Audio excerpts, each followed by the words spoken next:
Hello, it would appear I'm live. Hello. Alright, you saw me earlier with fast racing game. Now it's time for long RPG, as you do. That's the way things go. So, what we're gonna do. It saves time to call Isaac one character. It saves several frames, I'm not sure how much. We're not gonna do that.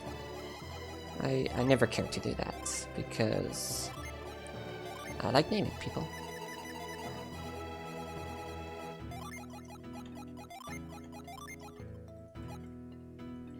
Is this making sense? Yeah. This might look weird,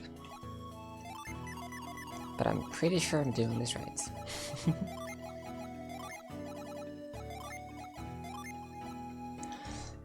Alright, that's us ready to go. So I'll just calm myself down. 3, 2, 1, go! So this is a 4-hour run. Hopefully it's more of like a 340, but you know, it's kind of lengthy. So I'm not going to be able to do as much commentary as I did with GX, but I'll do my best. So hey, welcome to Golden Sun. This game really just kind of drops you right into things. The game kind of just starts you off with the storm that's happening in the town of Vale. So you're playing as this little kid. He's called Isaac. In our case, he's called D. So D is escaping his house because there is a storm and there's a boulder that's about to destroy the village. So we need to make sure everybody is safe and everybody gets out as soon as possible. So this is the default text speed. We can do better. We can set it to fast, and then on fast setting, one word shows up every frame, as opposed to, I think it's one character per frame? I'm not entirely sure.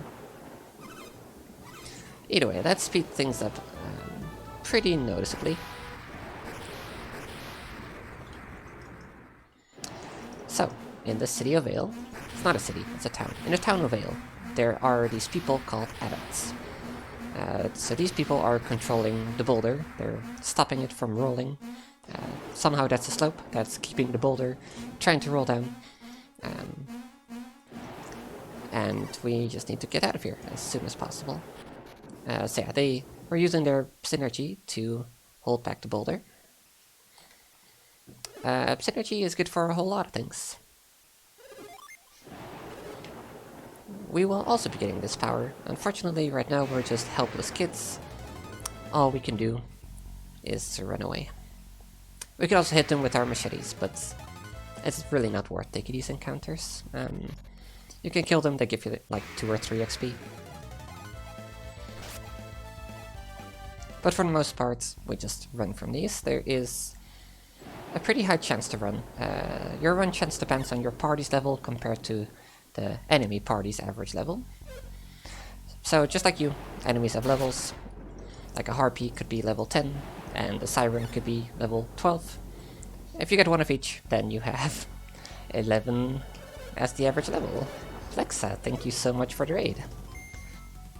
That is actual perfect timing.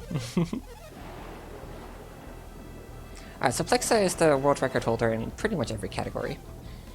He is very good. He's also been at these games for, what is it, 6 years? Maybe more. Actually, more, yeah. So yeah, Flexa knows all the things. I'm sure you'll be correcting me if I say anything silly. I currently hold the 4th spot on the leaderboards out of 20 for this category. But I'm also still relatively new, so Flexa is the expert. So recently, there has been a bit of a discovery. I guess it's been a thing that's been known for a while. If you go out of bounds, you can walk around on the ram in a certain area. And basically they're just looking at what can we do. They've already managed a lot of cool stuff. Cool stuff that we'll never be able to do in this category, by the way. Getting out of bounds requires you to do save and quits. I'll explain that more later. But yeah, this is any percent no save and quit, so one straight go, which means no out of bounds. Is that entirely true? Because the second game has some out of bounds, but yeah, this game doesn't. We're staying nice inbounds. But yeah, they're just discovering a whole lot of stuff. You're supposed to only have 4 party members. They've managed to get 7, I think. And that has some funny side effects, and walking around a ramp, basically trying to get arbitrary code execution. So it's pretty exciting times for Golden Sun. This category came into life because you can RNG manipulate. Like a lot of GBA games, the RNG is pretty predictable. It's the case for Pokemon games, it's also the case for this game. So if you boot up the game fresh, then all the RNG starts at 0, and then certain actions advance it, and you can manage that, except for some things. Like on this screen, RNG advances every frame. So if your movement isn't frame perfect, you're not gonna manipulate Veil. Good luck in getting skinny Garrett. Hopefully. Dude, I saw that clip. He was so skinny. And then 3 years later, he managed to gain some weight. Good on him. But yeah, we don't do save and quits. So if you do a hard reset everything, the RNG starts at 0. If you do a soft reset, which is LRAB, start select AB, my bad, you still have some, like there's 2 important random numbers. One of them gets reset, the other one doesn't, if I'm not mistaken. So based on that, you can still do a lot of manipulation. So we don't do that. We just kind of take what the game throws at us, and we do our best to make it not terrible. That also means if we die on a boss fight, we get sent back to a Sanctum. That's pretty unfortunate. That's the side effect. I'll be doing some safety saves. I'll do my best not to load them. But you know, it is a marathon. I would prefer to show the whole game with saves, rather than have to mercy killed right at the final boss. So this is a fight you can't win. You just have to hope that they kill you fast. So yeah, these strangers just came out of Soul Sanctum. They were in there doing something. Soul Sanctum is the place that the people of Vale try to protect. Because there is stuff in there, and it's important that no one is allowed inside, not even people of Vale. So naturally, we're gonna sneak inside of there, as you do. So yeah, we're now 3 years later from the storm, kind of still dealing with the aftermath. Holes in the roof, houses destroyed, Felix died, that's Jenna's brother. This is Jenna, by the way. So yeah, Felix was hanging on for dear life, then the boulder hit, so he don't really live. Garrett training his synergy. So that is one thing you can do. You can move objects with your mind. Yeah, it's a shame we can never ever get her back. Ever. Never to be seen again until the second game. Anyway, so we have Garrett being red. He is the fire adept, of course. Ivan will be coming up later. I guess Ivan doesn't particularly look like anything. And then Mia, blue hair, blue robe, water, of course. So the 4 elements make up the world and everything around them. I'm not the biggest lore expert. But yeah, everything is based on alchemy, the 4 elements. So both Jenna and Garrett are Mars adepts. Mars is the element of fire. Isaac right here on the roof, using his mind to move this hay into the right place instead of just using his hands. He's a Venus adept. Venus is the element of earth.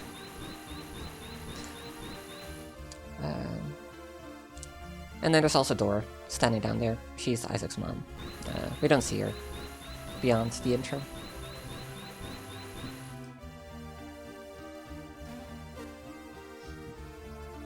So the start of this game is pretty long, and not the most exciting thing. However, this game gets really cool. Like I said, you can't manipulate RNG, so you just have to deal with whatever the game throws at you. And that can be really interesting, and there's really cool battle tactics that you can do. There's also a thing that sets this game apart from other RPGs, and that's the Djinn. The Djinn aren't currently around yet. They will be scattered over the world, based on events that'll happen soon, TM. The Djinn make this game really interesting. So we have the 4 elements, and for each element there's also 7 Djinn. And those elements affect each other. So I said Mercury is the water element. That's not entirely true. By default it's more icy. However, if you put a Mars, so a fire Djinn, on a Mercury, so a ice water adept, everything gets more watery. Instead of throwing a block of ice, you'll throw, you'll douse water on them or stuff like that. They all kind of interact in interesting ways. So if you mix earth and fire, lava makes for fertile ground, so you get growth, and you can make plants appear. Stuff like that. It's really, really cool. That's the basics. But yeah, you can kind of like customize their movesets. Some classes are more offensive focused than others. The default ones are all pretty good at attacking. But there's also classes that let you drop enemy defense, raise your own attack, defense, whatever. Give you better healing, a whole bunch of stuff really. So that's all good and all. You're not going to be seeing too many different classes in this run. The reason for that is that Djinn are good for another thing, and that's summoning. You can summon these big creatures or summon meteors out of the sky, as you do. Typical RPG fashion. And for that you need the Djinn to be on standby, so you don't get their active benefits, but you can unleash them. So that's the main thing you'll be seeing during the run. With that, levels are also not the most important thing in this run. You get better synergy at higher levels, as you might imagine. But we rarely use them. So really we just want to get the Djinn so we can do the strong summons. That's the gist of it. So there's these 2 guys. We saw them before, they killed us. Pretty rude. And apparently they're not quite done with Soul Sanctum yet, because they're back and they want to get back in.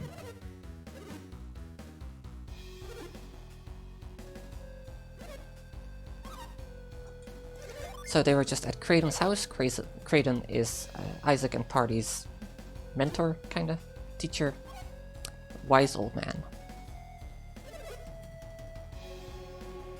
And we're gonna go visit him, because today we're learning about alchemy and Soul Sanctum.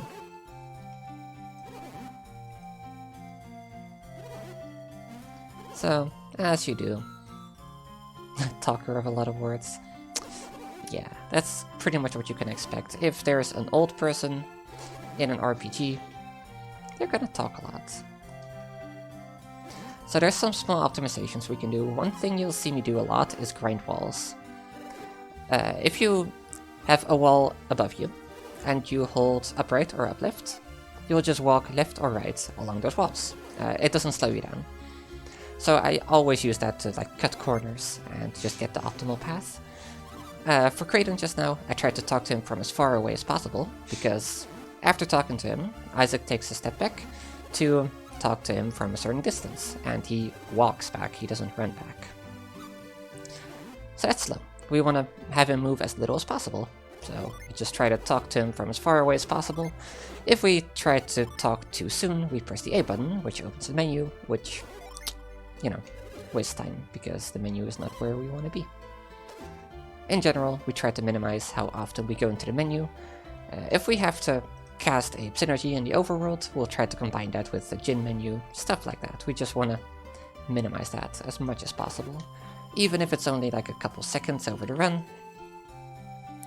and it's an almost 4-hour run, you still want to do that. It's worth it. So yeah, just grinding walls as much as possible. We're gonna learn about Sanctum, and what better way to learn than to just go there, even though we're not allowed. Thankfully, this guy is terrible at his job, so we can just pass by him. Kraden, I believe, has been inside of Sanctum.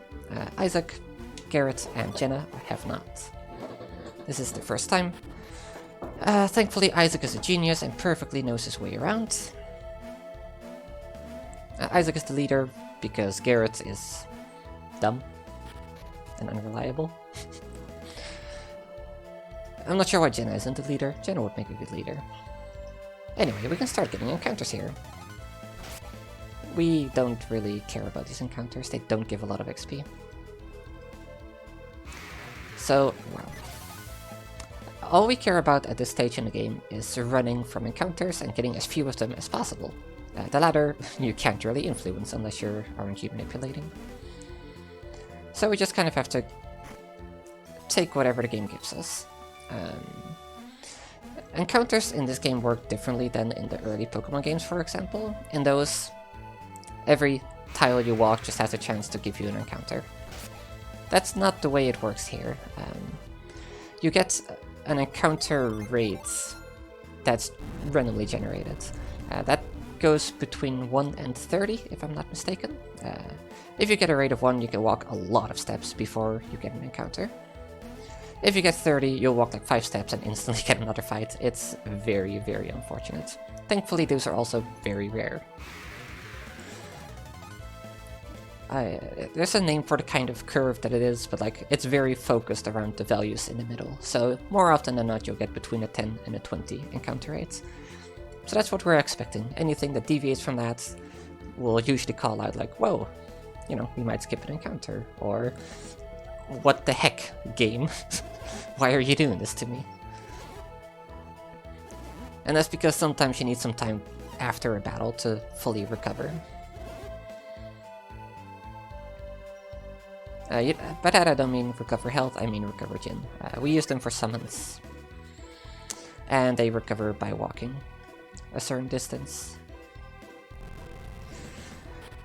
So yeah, if you couldn't tell, you could move that statue. Very inconspicuous thingies on the ground that indicate that there is a path that it can follow. This is a big encounter, I'm glad I was able to run. So yeah, we tried to run, and every action that the enemy takes wastes time for us. A lot of enemies means a lot of actions. That's a fast action, so it trying to run, either succeeding or failing, doesn't matter. It trying to run is good. And not just because it doesn't damage us, but because it just says it tries to run and it fails or it succeeds. That's a fast animation. That's something we care a lot about. There's attacks that take like a friggin' year, and it's a drag. Anyway.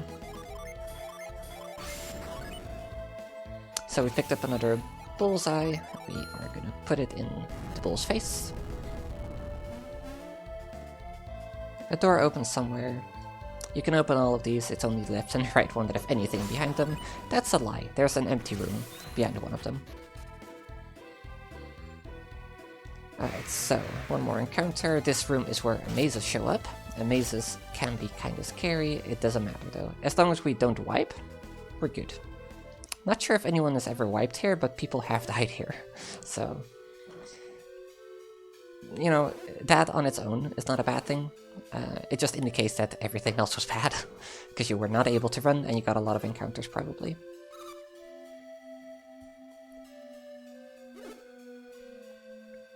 So I mentioned before, if you get good encounter rates, you could get an encounter skip. What does that mean? There's certain things that reset your step counter, or you can get to an area where there's no encounters anymore. Right now we're in an area where there's no encounters.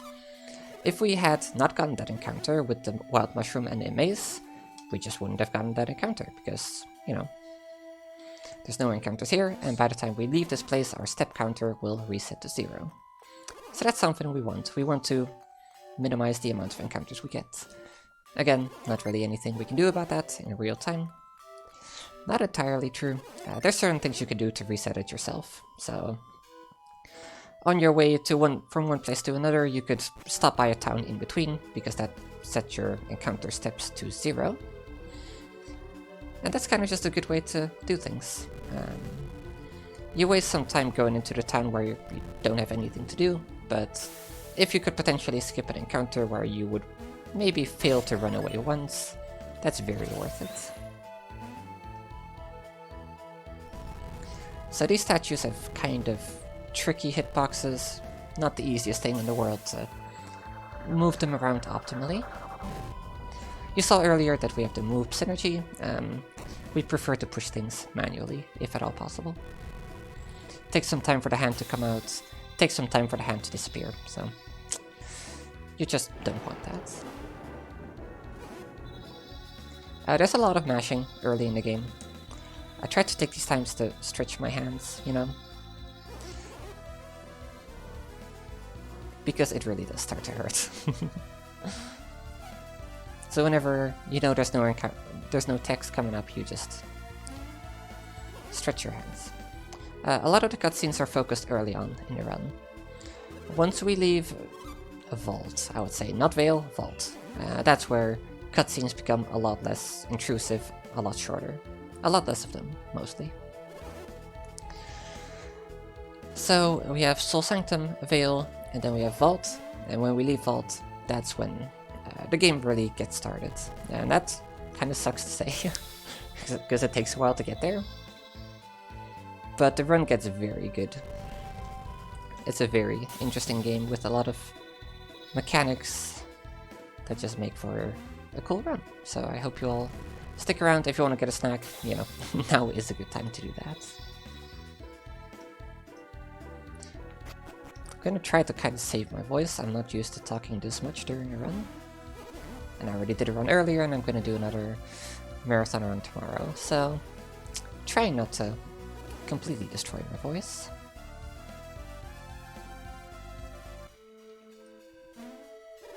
So the downside of having to mash is that you also just can't quickly grab your drink without losing time. I'm mashing L, R, and A.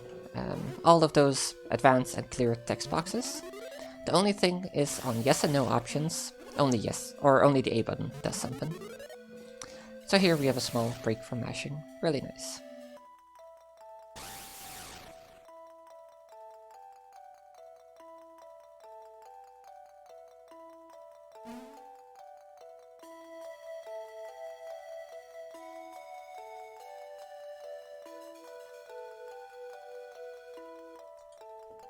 So now we are in the Elemental Stars room. This is the room that Saturos and Minority were trying to reach, but they were dumb, they didn't solve the puzzles, and they kind of caused Soul Sanctum to throw a hissy fit. I'm not sure how they couldn't solve the puzzles, but that's kind of their problem. But hey, we're here.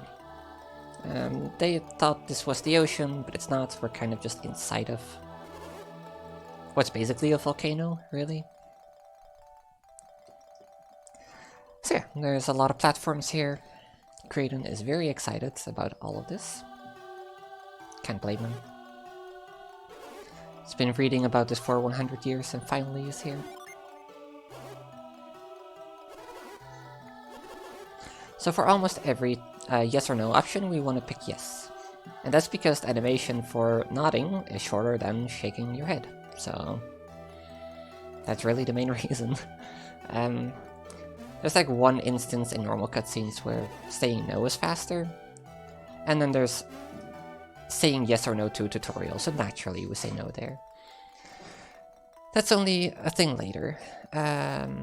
Unfortunately, Flint forces his Jin tutorial upon us. It's kind of unfortunate. Shoutouts to Echo.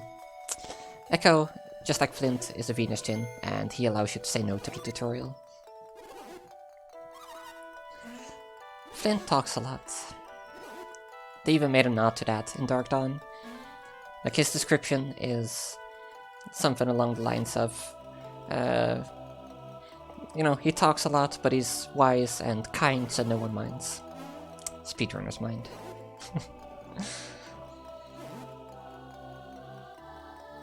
So yeah, there were 3 games in this series. Camelot, please give us number 4. You can't just leave Dark Dawn on a cliffhanger. Like, imagine if Golden Sun 1 just ended, for those who have already played the game. If it just ended and there was no The Lost Age, that would have just been very sad.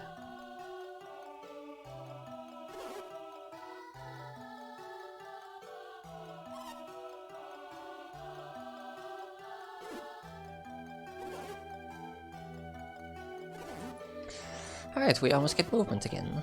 Wonderful. So we got these mithril bags to put the elemental stars into. Surely nothing could go wrong from taking these elemental stars out of these statues. Nothing at all.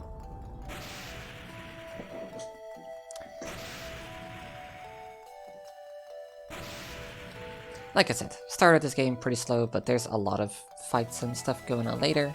It gets very interesting. Please stick with me. Or leave for a bit and then come back, but do come back. It's very cool.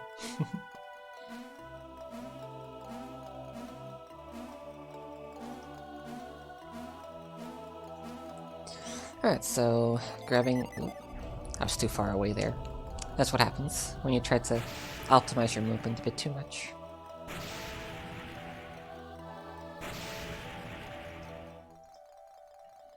So yeah, we took the Venus star, now we get the Mercury star.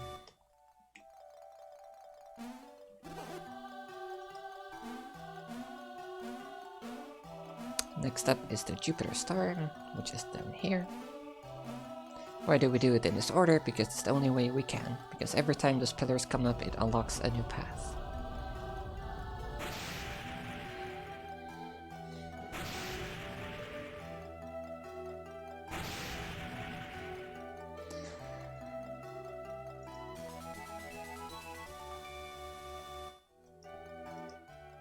So that's number 3. 1 more to go. Because there's still the element of Mars, if you recall.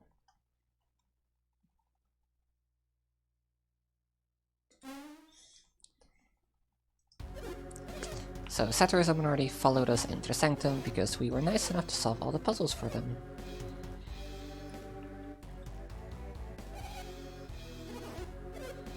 So they want to take the elemental stars for themselves. What for? Basically, it's like... I'm not sure where in the game they explain it, but you can throw the elemental stars into their respective lighthouse. If you light all 4 lighthouses, the world is supposed to plunge into chaos, and naturally we don't want that. Apparently they do, so that's the basic premise. Unfortunately, you know, they killed us before. It's 3 years later, but they will still kick our butts. We don't have much of a choice.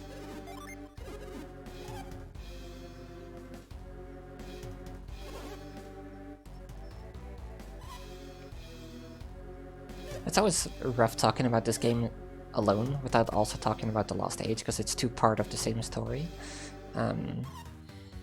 Anyway, hey, it's Felix. He's still alive. He didn't actually die. Felix goes through a lot. He kinda just doesn't die.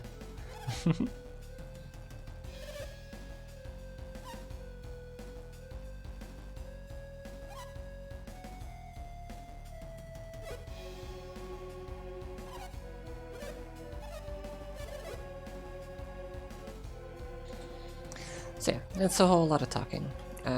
If you're interested in running this game, but you don't like cutscenes, there's a patch. This game has a built-in debug mode. They left it in for the release version. And one thing it allows you to do is skip cutscenes. So, Marvin, one of our community members, made a patch, which enables only that option and not the rest of debug. Because if you have access to debug mode, you could just skip the credits, pretty much. So we only enabled the cutscene skipping, which takes off like 1 hour and 10 minutes off the run. It's actually ridiculous. So if you're interested in running this game, but you don't have a lot of time, consider no cutscene patch. This advertising brought to you by Mercury Clan. Yeah, I wish I'd painted my nails, because I have a nice mercury blue nail polish, which I like to wear, because I like mercury. It's my favorite element in the series, but alas. Anyway, it's really fun. There's just nothing in between you and, you know, the actual gameplay. Anyway, we are nearing the end of Soul Sanctum. At least the end of the gameplay part. So yeah, if you still have to eat something, or drink, or take a shower, quick shower, then you can do that. So yeah, this is kind of where shit goes down. So we took the 4th elemental star, and that kind of made not even sure what what technically happens, but basically Soul Sanctum is kind of not happy, and it's erupting. So that's not good. Our good friend, Mr. I, the Wise One, thankfully protects us. It's kind of just absorbing all the crystals that are flying down.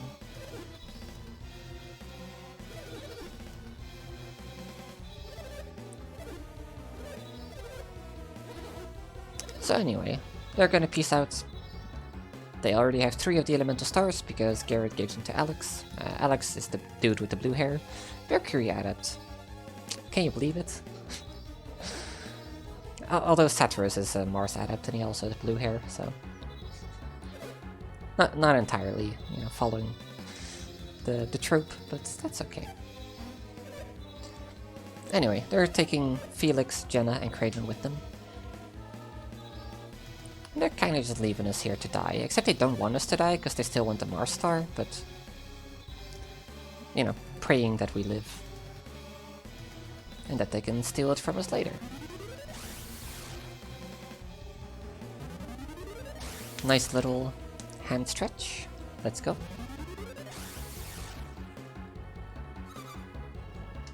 Don't die. Jenna is so considerate, just telling us not to die. She does that like twice.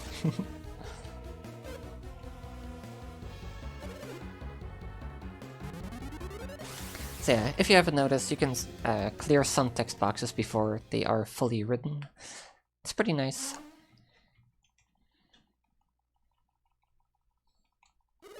If it's a one-word text box, you can just clear it instantly. If you have the right timing. So once again, it's good to mash both L, R, and A. You could also mash B, but then if you say no to something, you're losing time. Also, it's kind of just hard to do. I'm playing this on a DS with a capture card. It's really nice. This game was also released on Wii U, along with its sequel, The Lost Age. That's how most people run. It's a good way to play the game. Customizable button layout is also really nice. Because one thing you can do in this game is called menu gliding. In battle, there are multiple ways to move the cursor.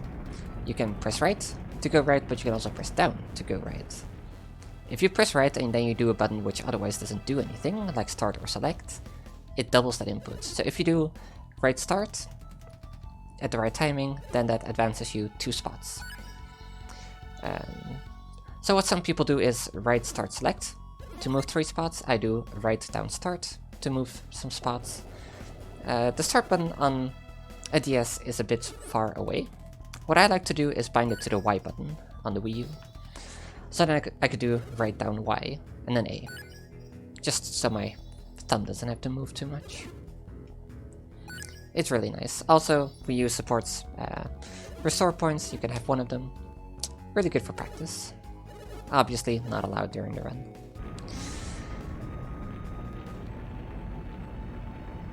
So yeah, place is kind of erupting. We're doing our best, and the Wise One is trying to soothe the volcano. Make sure we can get out alive.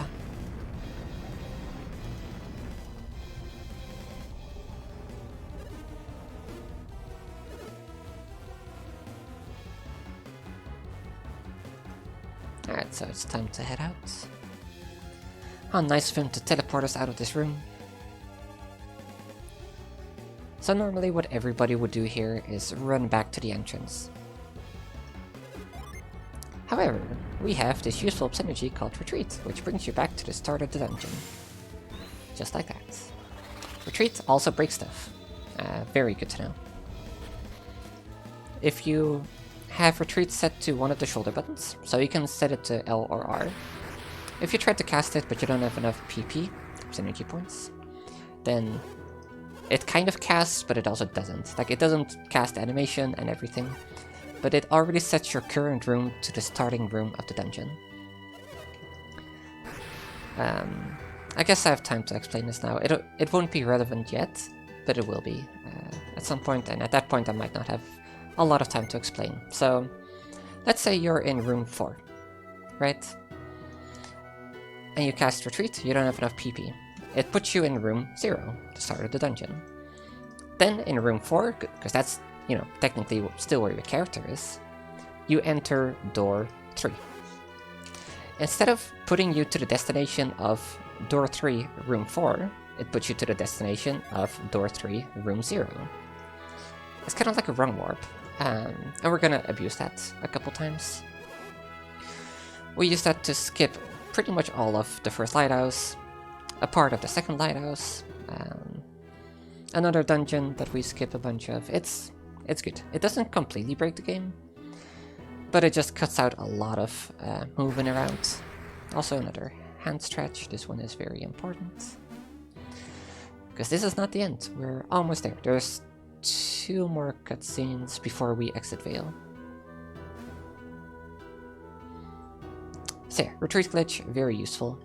If you use Retreat Glitch and then you save, when you reload in a room, the first room of the dungeon, so let's say room 0, but at your current coordinates. And what you can do with that is get put out of bounds, because X20Y15 might actually not be in bounds in the room that you're going to. And yeah, that kind of also breaks stuff. And that's when you start dealing with what FX was kind of hinting at earlier. If you're out of bounds, then eventually you'll walk into RAM if you go far enough up. There's also just a bunch of other triggers that are out of bounds. So there are, let me think. I think there's only 2 bosses that you can trigger from out of bounds. One of them we will actually be doing. I kind of forgot about that out of bounds. In the second desert, we'll be going technically out of bounds and triggering a boss out of bounds. So that's cool. But yeah, there's also doors hidden out of bounds. If you get out of bounds at the start of Baba Lighthouse, then you can hit a door that goes to Venus Lighthouse, which completely skips tunnel runes. Pretty cool. All of that not possible in no save and quits, but you know. It's cool. Any percent is just a completely different beast from any percent of save and quit. Like, aside from the out-of-bounds shenanigans, being able to manipulate RNG just opens up so many possibilities. I'm gonna have another drink break because I've still got a long run ahead of me. Stay hydrated.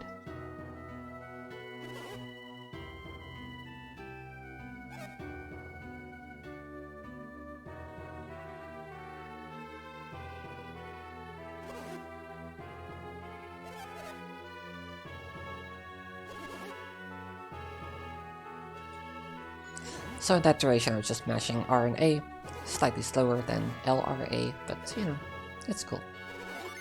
That's also why customizable buttons are nice. So you can maybe put L on another button and just mash even better. But yeah, DS is nice. I really like the D-pad, it just feels great to play on.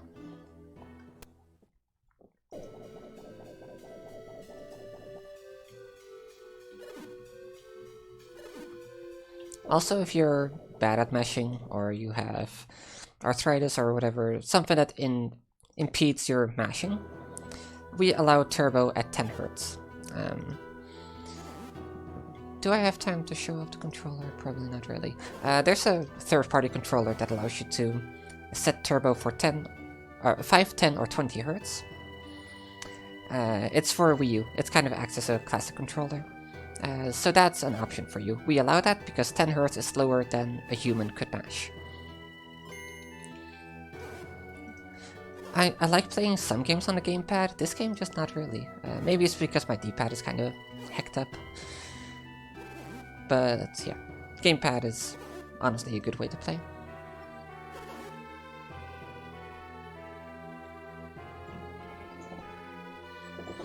But yeah, if you have turbo controller at 10 Hz, you can still be competitive, lose like several seconds compared to good mashing.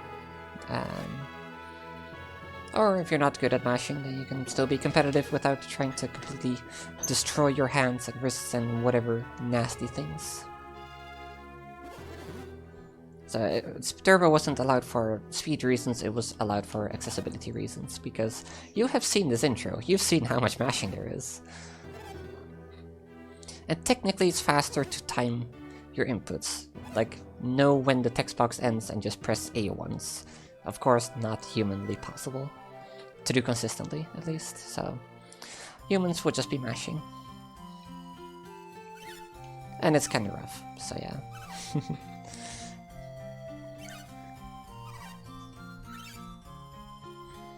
I don't think I have any time soon to get the turbo controller out, but that's okay. There's a kitty on her bed. She's very cute. I wish I could show her.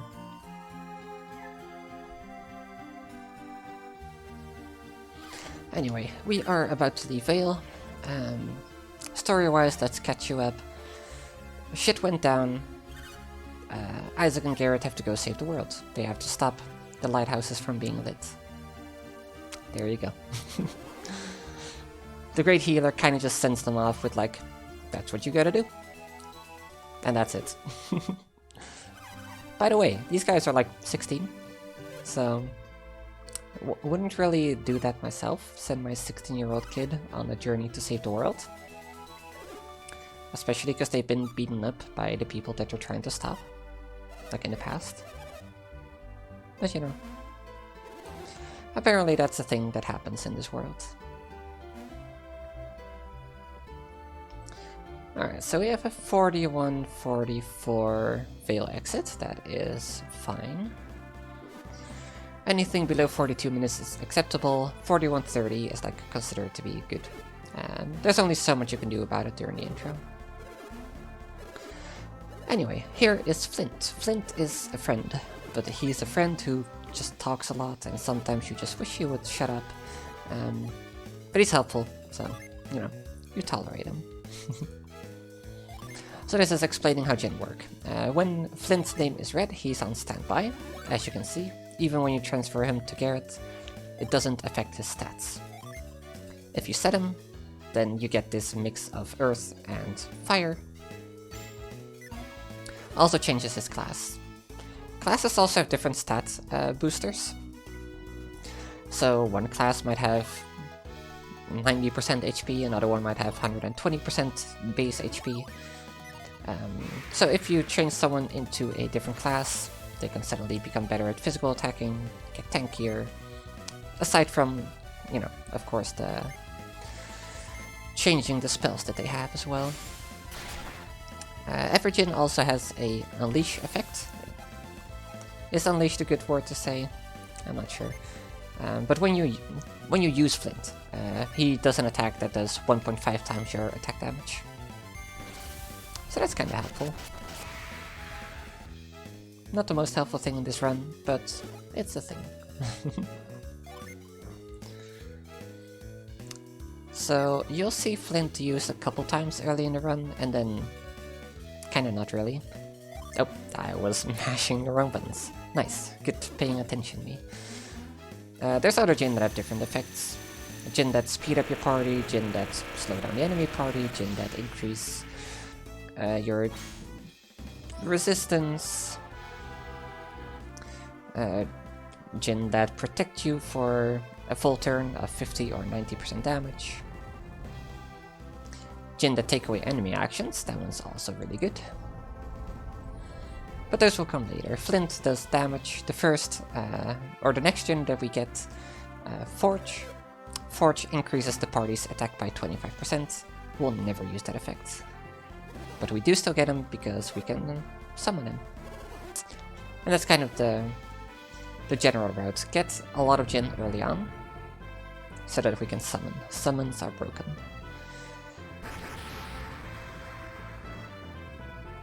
I'm very glad I managed to talk this much during the intro. I was very afraid I wasn't going to be able to do it. I just really hope my voice doesn't die. Anyway, that was Lord Hammett. He wanted to cross the bridge, but it's been destroyed. Now he's going to Lunpa, never to be seen again. There's like a side quest that you can do where you rescue him. There's also a Jinn there, so in all Jinn we go there, or in all bronze transferables, which is the current, like the more recent 100% like category. But yeah, in 80% we don't give a crap about Lunpa. I've mentioned it, might as well talk about it. So this game has a password feature. Because this is one half of a game, really, like Golden Sun is just part 2 of the same story, you can transfer your party from the first to the second game. And you do that by either a password or a link cable, if you happen to have 2 GBAs and a link cable. What that does is, transfer your party, but there's a few options. If you use the link cable, everything gets transferred. If you use a password, only certain things get transferred. If you use a gold password, almost everything gets transferred, I believe. But that's a lot of characters. It's a long freaking password, and you'll hear people complain about it, like making a mistake, spending like an hour to find where the mistake was. It's a whole process. Bronze password is a lot more manageable. It's like, how much is it? Like 20 characters, something in that range. What that does is it transfers your characters with their current level. That's not... yeah, that is true, actually. And it transfers their Jinn. It doesn't transfer their stats, and I don't think it transfers their items. But yeah, there's just certain things that you can transfer to the second game. One other thing you can transfer is events. Examples of that would be talking to Dora. She's gotten sick in the time that we are leaving Vale. You can talk to her again, and that changes something in the Lost Age if you use a password that has that event. There's extra boss fights you can get that way. We call those bronze transferables. That is extremely unfortunate. They're actually not cooperating. Oh man, they were just on his butt the entire time. So yeah, you have to lock him in, and then Ivan can mind read. Ivan is a Jupiter adept. For some reason, they can kind of just mind read. That's the thing. That was terrible. I've never had such a bad bandits catch. Anyway, bronze transferables. So there's various events that you can transfer to the second game. All bronze transferables does all of that. So all the events, every Jinn, every synergy item that you could get and transfer to the second game, like Force, which we skip in this run. So yeah, it's as close to 100% without calling it 100%, because 100% is arbitrary for a game that doesn't have a percentage counter. Who could have guessed? Anyway. So now we know that the bandits are the ones who stole the Shaman's Rod. They hid their stash here. We came to investigate. This guy was tied up. He was actually protecting this hole in the roof, and then he was beaten up and tied up. And now the bandits are not happy that we did that. So you get your first glance of the battle menu now, and how fast it can be, hopefully. It's easy to mess up. So we're gonna have to fight these bandits. What we don't want to see from these guys is them using herbs. Herbs heal them for 50 HP. prolongs the fight by like a turn.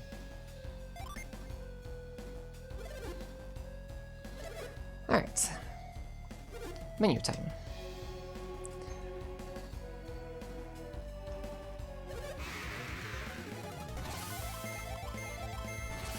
Did you catch that? So, what I did. I pressed right down start to go to the summon menu. This is Flint being summoned. This is called Venus, as you would expect.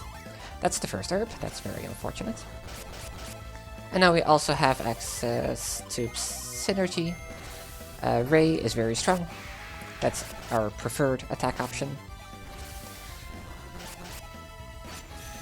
And now we get Flint back. This is gonna kill the right bandit. Once again, 1.5 times damage. So as you can kind of tell, Ivan is the spellcaster of the bunch. That's very good. That's not a sub 50 bandits. Unfortunate. If I didn't have that terrible bandits capture, that would have been it. But hey, that also would have changed the RNG, so that's actually not a true thing to say. At least I'm pretty sure. Yeah, it's gotta be. Anyway. So we beat up the bandits. So what you saw there, I used Venus on turn 1, because when a Jin joins your party, it's on standby by default. They do that to prevent your classes from being messed with whenever you get a new Jin. Because if I were to get a Jupiter Jin right now, and it goes to Garrett, he gets a completely different moveset. If you're not aware, then that would be kind of frustrating to a new player who doesn't know that that's what happens. So by default they're standby, which means they can be summoned. So on turn 1 we summon Venus, then it takes 1 turn for Flint to recover, and then we could use Flint the turn after again. Isaac currently does not have any useful offensive synergy, so we just used attack with him on that in-between turn. Garrett used Flare. Flare is not very strong. Garrett isn't much of a spellcaster. He does have them. Some of them are good, he just doesn't have a lot of PP, and most of his stuff is just not very strong. He's like the physical attacker.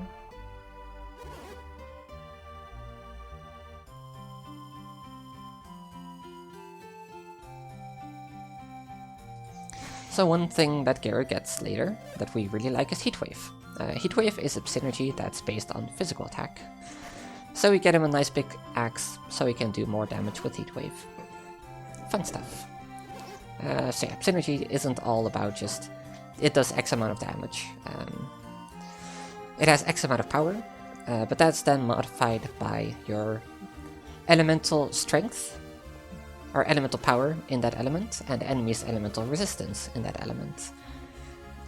If you cast a spell with 100 power and the enemy has 100 resistance, that kind of cancels each other out, and then you just do the base power as damage. However, all enemies have a weakness.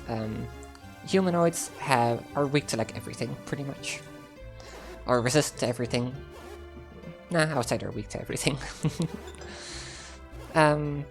But enemies like rats are weak to fire.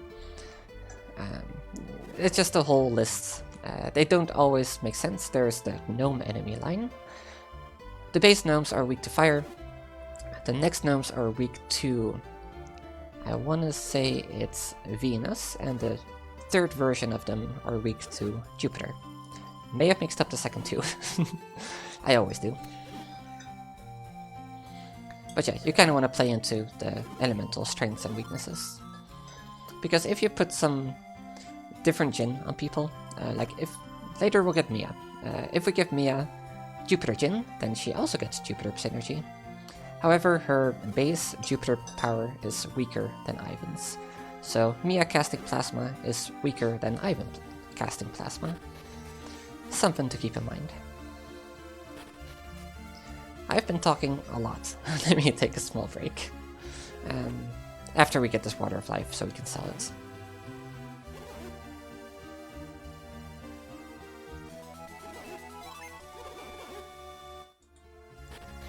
So Water of Life is the revival item.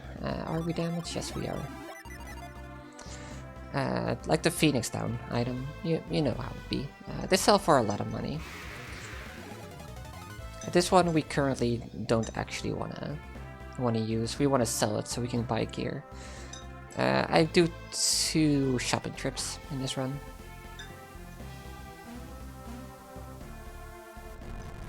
So the first one's gonna be after this cave. The next one is gonna be like 2 hours into the run. So Ivan left us because he wanted to go after Master Hammett to return the Shaman's Rod to him. However, Lampa is closed off. Unfortunately, so Ivan shows up here like, hey, I want to help you guys. And we're like, cool. You're strong. We like you.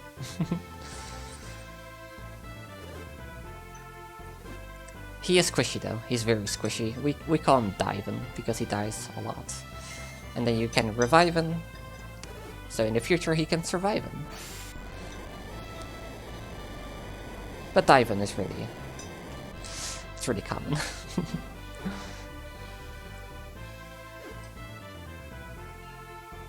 Also he has Whirlwind, so we kind of need him.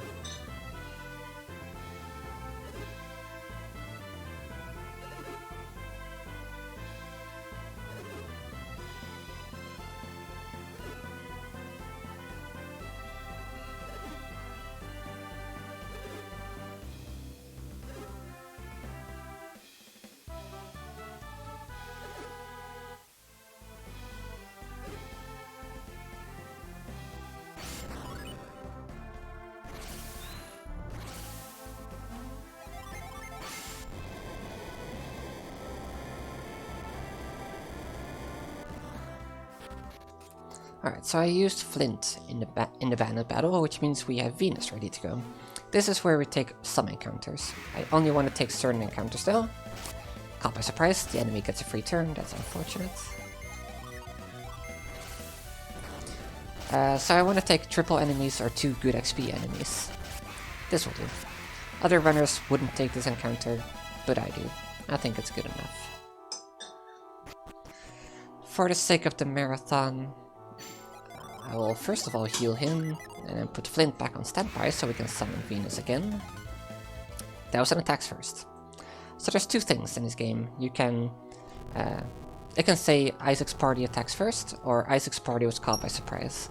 If it's caught by surprise, the enemy gets 1 free turn before you can do anything.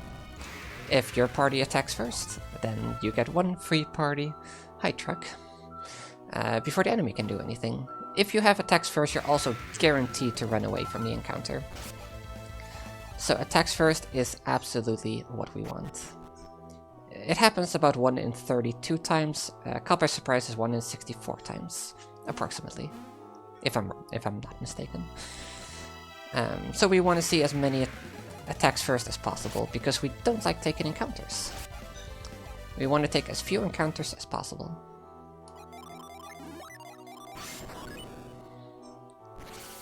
Thank you for the good luck.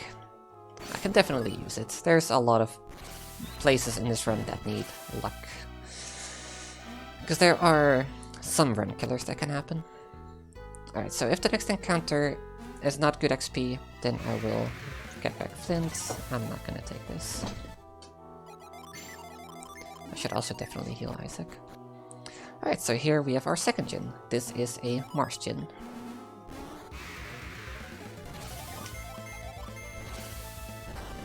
So this one we can kill in 3 turns. On the 3rd turn it dies before it can attack us.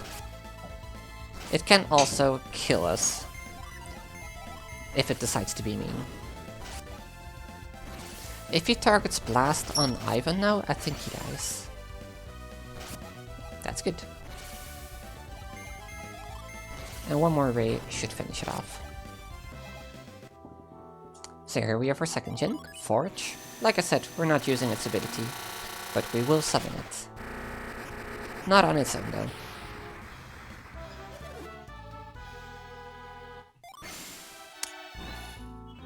So I was mashing L, R, and A for the cutscene. I have retreat mapped to L. That happens sometimes. I'm not sure why it happens to me so much. I think it's because I'm bad. Anyway, we got Forge, so now we can kind of just proceed through the dungeon. That's actually a pretty good encounter. It's also a dangerous encounter. Also Rumble. Rumble's one of those abilities that we kind of roll our eyes when it's being used. Yuck. Diving. So, for this dungeon, I have a split. I call it Curse Split because bad things always happen here. This time it was self-inflicted, to be fair. Okay, so that's like a very high encounter rate. That's actually ridiculous. Anyway, walk back to where we were, and this time we don't retreat. That was very silly.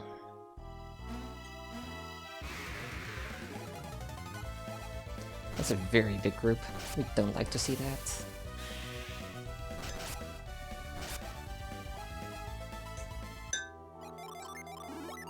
Just to make sure we don't die. If we wipe, we are teleported back to Vault. It puts you back to the last Sanctum, or like the last town with the Sanctum that you've been to. This encounter rate is freaking insane. Are you kidding me? Okay, so I've had 2 high 20s encounter rate, which is like really not that common. Contrary to what you may be seeing here.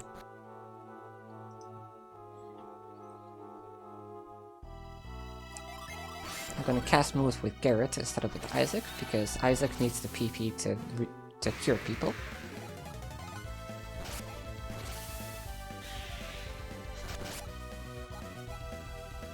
Alright. So, from this screen onwards, there are no encounters in Goma Cave. That was very silly, but we can recover. It's all good. So like I said, we have our first shopping trip. So, what do? Sell the Water of Life, sell the Bandit Sword that we just got. We don't actually care about the Bandit Sword, it's way too valuable in terms of money. For us to use it, instead of just sell. Alright, so we buy some armor. Armor only helps against physical attacks. So if an enemy were to use Ray on us, as we've been doing to them, armor doesn't help us at all. So armor is not actually the most useful thing in this game. But we do need it at points, especially early game. It is quite important. Right, I have to heal people. I'm glad I misclicked. Otherwise I would have not thought to go in here. So reviving requires a donation to the church. As you do. Alright, so Ivan's alive again. So that's good. We are currently on our way to pick up our first Jupiter Gin.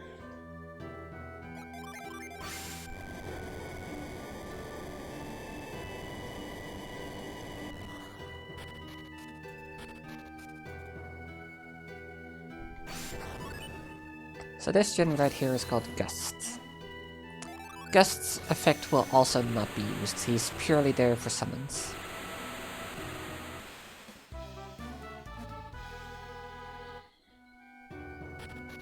So now that we have Gust, it's time to get our second Venus Gin. Route-wise, it's faster to go to Mercury Lighthouse first. Instead we go to Treachery first. But not all the way. We go to Kalima Forest. We activate the cutscene, we go to Kalima, we get Granite, the Venus Gin, and then we go to Mercury Lighthouse. It seems like a massive detour, but Granite is invaluable. It's ridiculous how good he is. In no saving quits. In any percent you don't really care. Because you can manipulate yourself to just not die, you know? But we can't do that, so we need his effect. So that's an encounter skip right there. I could have gotten an encounter. This place resets my encounter steps. So, because I didn't get an encounter getting into here, I just didn't get an encounter, period.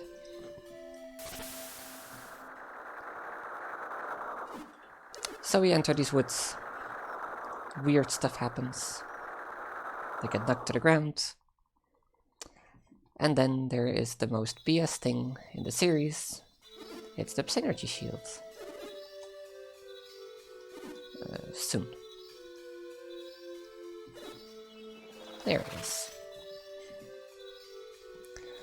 So this is protecting them from whatever that is falling from the sky. It's never referred to again, not even once. Actually, is that true? I think one time they were like, oh yeah, we can do stuff without actively doing it. But yeah, that's it. It's kind of just a thing that happened conveniently for plot reasons and then kind of just forgotten. So that right there protected them from the Sparklies. The Sparklies is Tret trying to turn them into trees. Tret is a tree, and he's very angry that people are chopping down trees. So he's turning them into trees.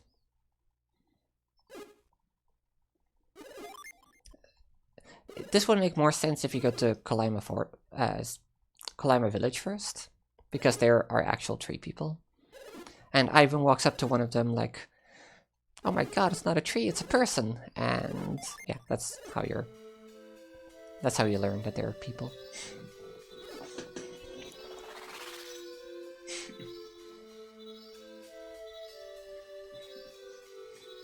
Anyway, it's almost the exact same cutscene here that happens in Colombo Village.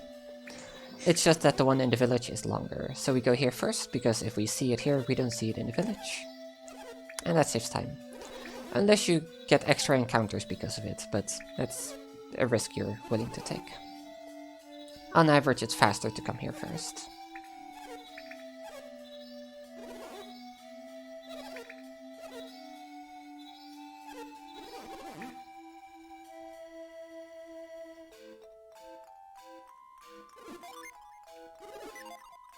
One of the rare occurrences of saying no being faster. Alright, the cutscene is cleared, so now we go to Colombo Village. Hopefully not get an encounter. If you walk in forest, your encounter steps go up twice as fast, I believe. So you want to avoid forests. Okay, so right here we are in what we call the basement. Basement has encounters. Ideally, we get 3 in total. Often, I get like 4. Or even 5 is possible.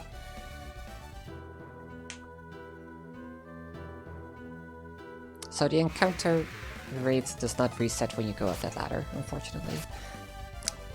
Don't tell me you get Diven again. I don't want Diven. Alright, so here's our second Venus genie. So now we can summon Venus, but we can also summon Ramses. Ramses is very good.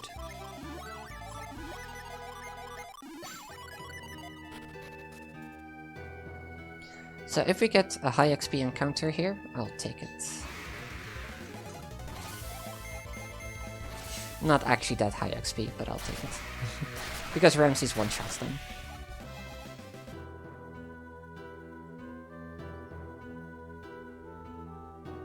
Yeah, like I said, Ivan is squishy. Okay, that's still 3 encounters, that's not bad. Yeah, Ivan is squishy, if they focus him, that's just super unfortunate. Okay, that sound that you heard right there is our Jinn regenerating. Everybody recovers 1 set of Jinn, or 1 Jinn, I guess, each, every time that sound happens, and that sound coincides with when you restore 1 synergy point. We listen out for that sound a lot, because that means we have to stand by our Jinn again. So right here we go to Bilibin again. We don't go to Bilibin. If I didn't get that encounter, I would have entered Bilibin to set my steps back to 0 to potentially skip another encounter.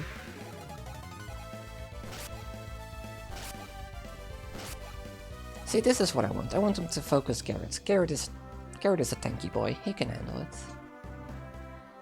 So minimize the amount of forest we hit along the way. Don't crit Ivan. Or aid. Come on. Don't do me like that. Running kind of low on synergy points on Isaac because of all the healing he's having to do. I'll just kill this. So, at the text right there, you saw that it said skeleton takes X damage and then 3 exclamation marks. What that means is that it was super effective. It's their weakness. It's not a straight 2 times damage, it's their weakness. It depends on their exact resistance. But yeah, 3 exclamation marks means... Please don't kill anyone. Please? Okay. Means it was super effective. 1 means it was like normal effective. A period means it was not very effective. So that's something you can look out for. Attacks first. I was gonna kill this, but we get attacks first, which means it's a free run. It's just silly not to run away from things. If you can run for free. Yeah, okay. Could consider healing Isaac as well. Attacks first again. Okay. I'm like 90% sure I'll get caught by surprise on the next encounter. That's kind of usually how that goes. Okay. Didn't happen.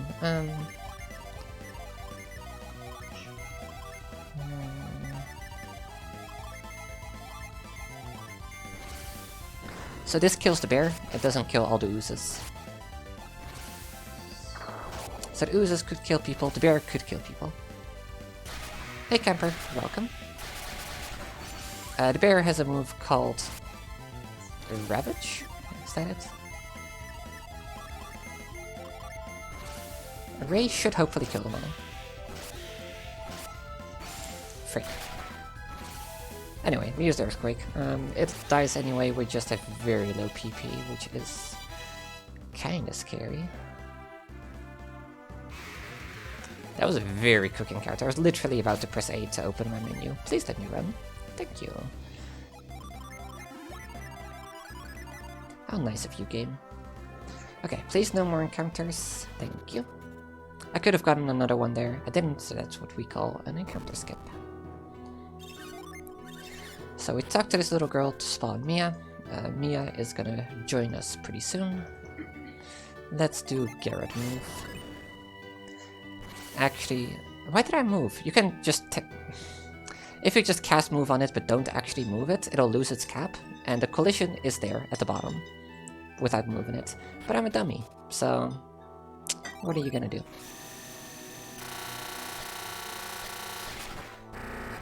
So here we get Fever. Pretty fitting name, considering the area.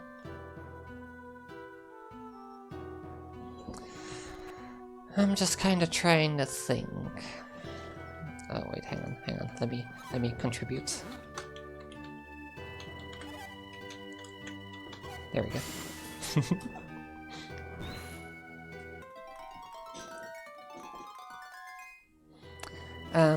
Yeah, okay, so I'm kind of trying to think, like, I want to heal, but I have, like, no room for healing at all, synergy points wise. I could use an herb. I'll use an herb. I'll do it. It'll be fine.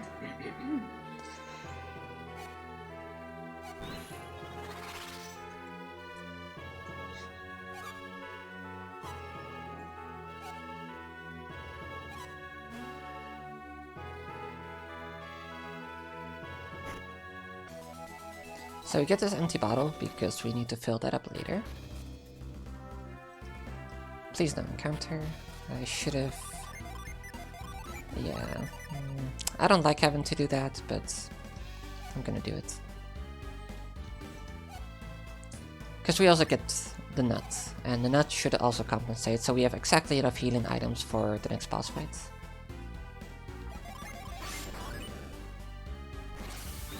We're still very low on HP though.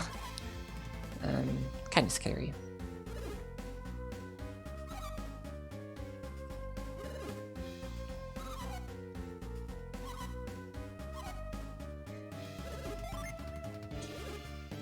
Actually, it's not that scary. There's only one fight before we get Mia, and Mia can also heal. Using this little fairy thing here from Shining Force, she can heal people for 100 HP, which is very, very nice.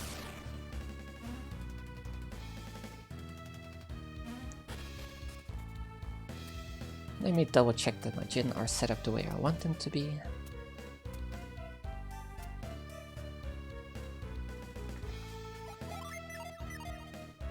That works. That's a problem. I got a double input from transitioning into Ivan's menu. And then I also did, you know, a triple input myself, so... I meant to do that, but I went one too far.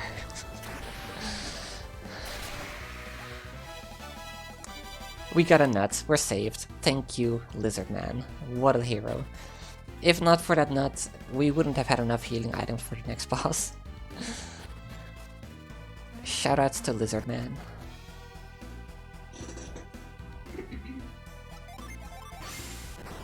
So hey, I mentioned earlier that there is a thing called Retreat Glitch. We're at 3 PP now. What does that mean? It means we happen to be in a good place to use that.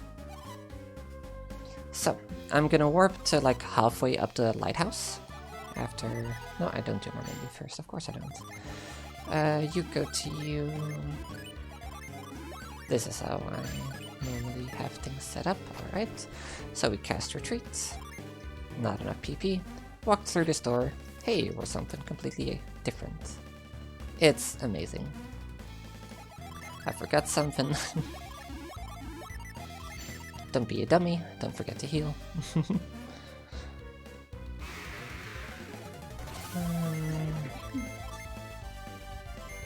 Actually, there's a better way to do... This is not the way to do this, but it'll work. There's an optimal way to kill every encounter. This was not it. But we still get to outspeed and kill him, so that's nice. Ivan is level 6, that's the minimum he needs to be.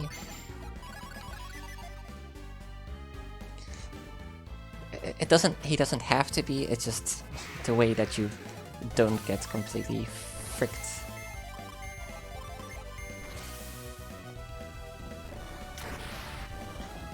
Kinda wish I hadn't used that summon.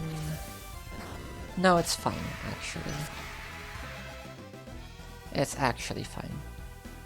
We'll just get the little click.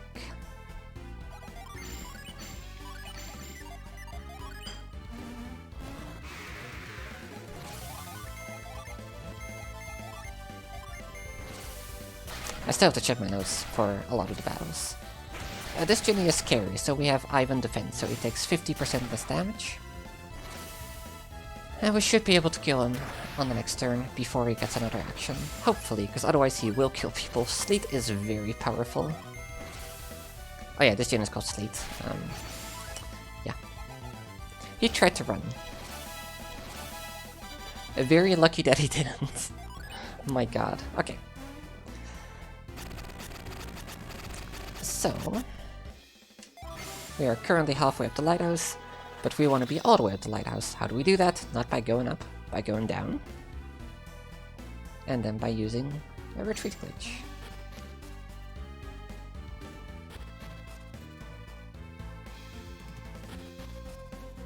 So previously we retreat glitched through the bottom door here.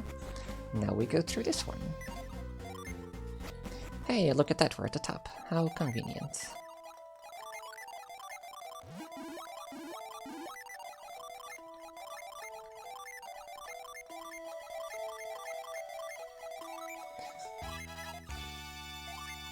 Yeah, okay. I'm doubting myself for a moment there. I forgot something, we need to switch these guys around. Yeah, okay. This is how we start the battle with Satiros. So, fun fact, we actually load into the post-battle version of this map, as far as I understand it. This means that not all actors that should be here are loaded in properly. And that has some funny side effects. Excuse me as I reach for my keyboard.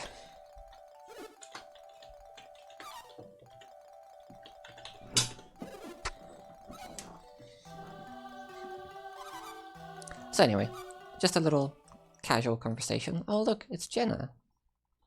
But there's no Jenna. So her portrait kinda just sticks around. Because her actor isn't loaded in, so the game doesn't really handle that properly. So here we have Satiros. This time without Monarty. Monarty's supposed to be on the elevator with Jenna. She's not, so... It's just Saturos trying to stop us. They already lit the lighthouse, they got what they wanted. They just need to get out and continue on their journey.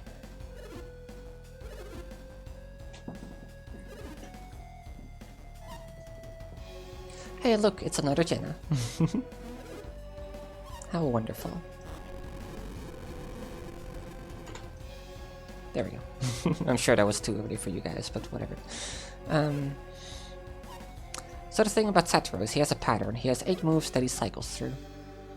It's random where he starts, but then he will always follow the same sequence. There's our duplicates though. There's 3 attacks, so if he uses attack, we don't know where in the pattern he is.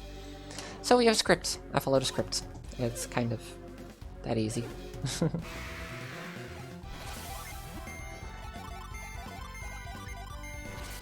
Turn 1 is always the same, because once again we don't know where we start. Also, don't mind the fact that the names don't make any sense right now.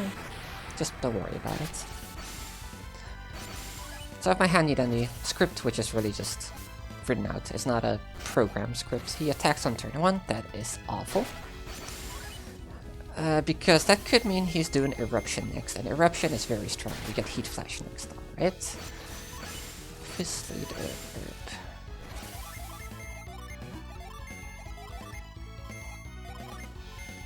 Alright. It's quite incredible that the game doesn't crash, yeah. Alright, so now we have Fireball, that's a lot of damage. That's actually a very bad place to be in.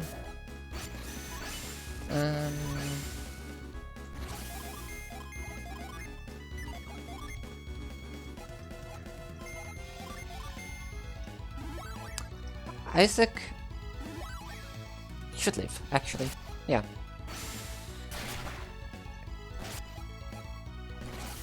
Ramsey granites. Garrett could die on this turn.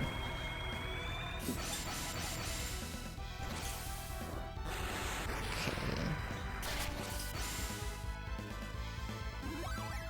Let's see. Okay.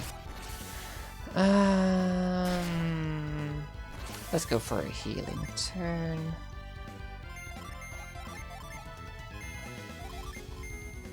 Ivan with 2 Martian on him is fairly tanky, so I don't prioritize healing him in this case. My god, okay. Okay, we're fine.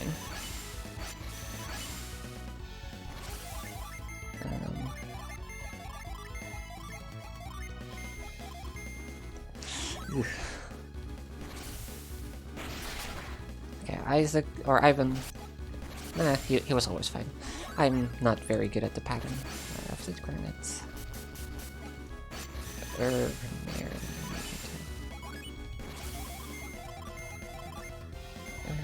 Married. Alright. And then we only have 1 turn left to kill him. That is good.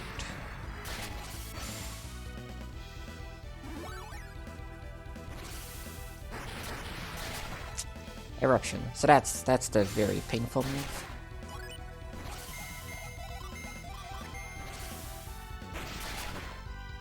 And this Ramses will kill him. Awesome. So we get some level ups because that's a lot of XP. Alright, so that's the first place where the run could die, although he's also surprisingly safe if you just stick to the script and play it safe when you need to play it safe.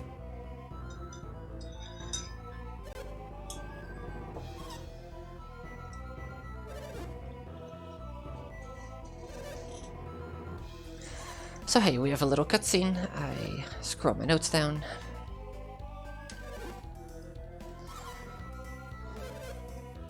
I'm very bad at remembering battle strategies, so for the boss battles I still have my notes, just in case, and usually I do actually need them, so. But I can execute fast, so that's cool. So because Ivan was level 6, so there's a choice you make here. If you get Ivan to level 8, then you can use Avoid. Avoid is a synergy that, if you're above the target level of that area, you get no encounters. And that can save time, but it doesn't save time if you have to take extra encounters to get to that level target. So I need to see how much experience Ivan is at. He needs to reach level 8. It also depends what kind of encounters you get. If you get like single enemy encounters, like you're just not gonna take those just to hit the level cap, level target rather. I should take this time to drink more. Stay hydrated.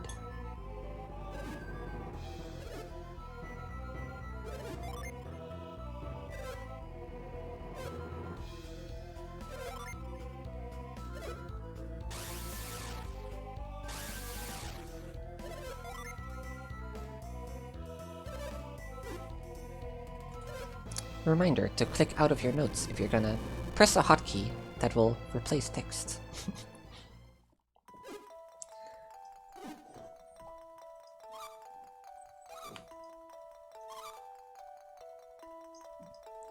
Anyway. So, Mercury Lighthouse done. We didn't stop them in time. RIP. But there's 3 more.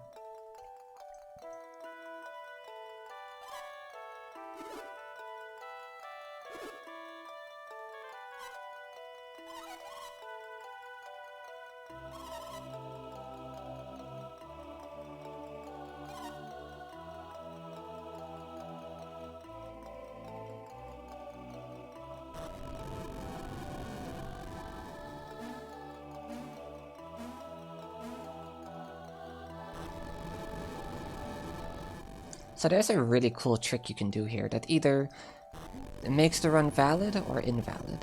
It's frame perfect, I always go for it, because you gotta have a valid run, right?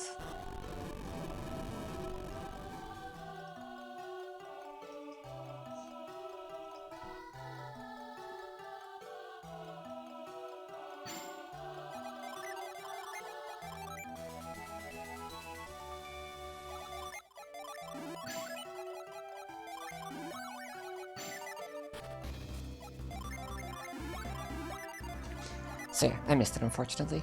Run invalid, RIP. I am, of course, joking. It's a swag strat. In TAS it saves time, real time it only saves.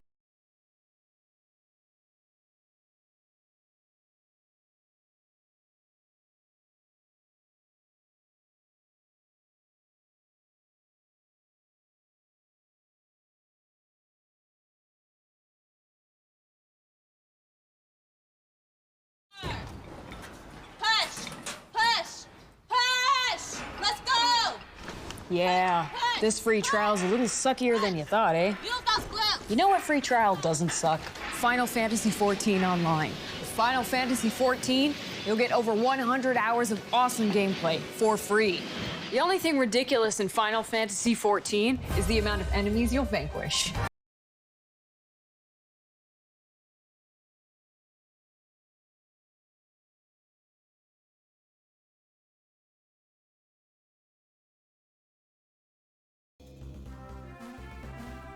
I'll just pretend like nothing's going wrong and continue. I'm gonna use Avoid here. So Avoid will make sure I don't get encounters until I enter the forest, then I cast it again to not get encounters for really just that one screen, I think, because I'm level 6. Level 7 now. We're back? Nice. So if you have perfect movement, you can cast Avoid at the end of that area and not have to avoid again until you're in the forest. It's very tight, but with good movement, it's consistent. Speaking of good move, shoutouts to the sideways move. We're back? Nice. So some people cast Avoid back there, because you can hotkey it and then you can cast it pretty fast, otherwise you would have to cast it here. If you have good movement, you can cast it here. If I would have taken like 2 steps, it would have run out. And it tells you when it runs out, so that message alone wastes time. Aw, man. Twitch, why? Why do you do this? Okay, so our avoid is already not working in this room, so... That's the way it's gonna be. So we run from just about everything here. If there's a good encounter, I can consider taking it, but I probably won't. Which means we're not gonna have plasma for the threat fight, which is fine. So that's the text saying avoid war off. If you're not expecting it, you could just lose like a full second there.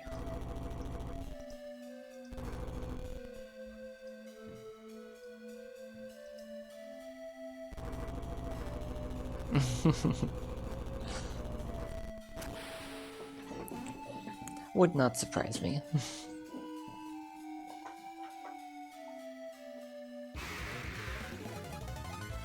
Two Willheads is actually pretty good XP, but I don't have my summons ready to kill them quick.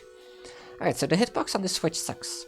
You have to just hit it from a distance, because if you walk into it, you'll never hit it again. You'll just be facing to the left and to the right, and you'll never face forward to flick the switch. So drain the water, move the log, and pour the water back in.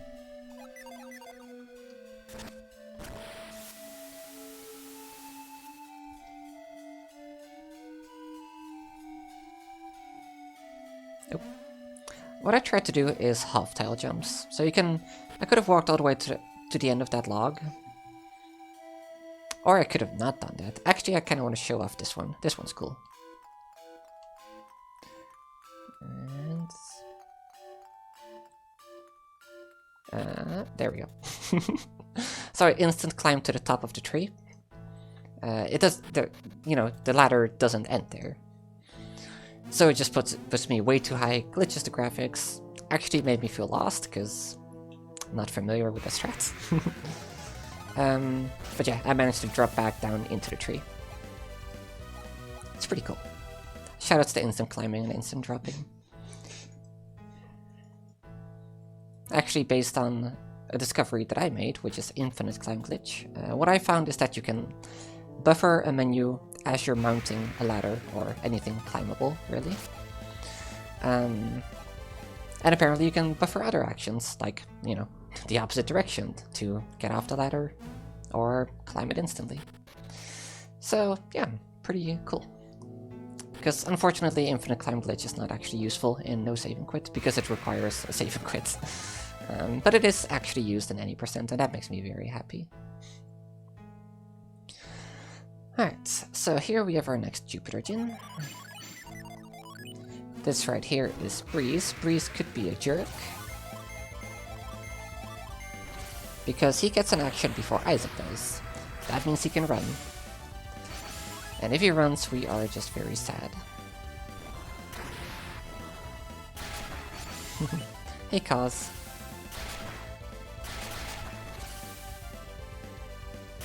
Instant climb is freaking great. No hate. I'm not biased.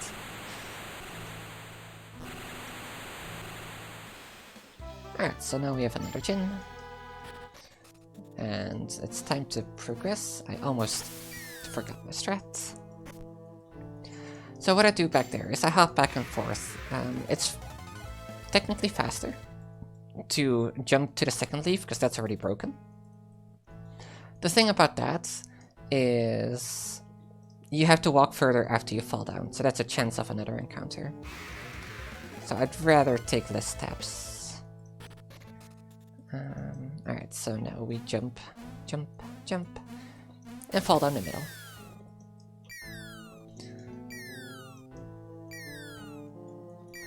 So here we have another boss fight. This boss can be an absolute troll. He can really waste a lot of time. Actually, let me do... No, I'm gonna heal with Isaac. So you get flint, you get fever, you get sleet.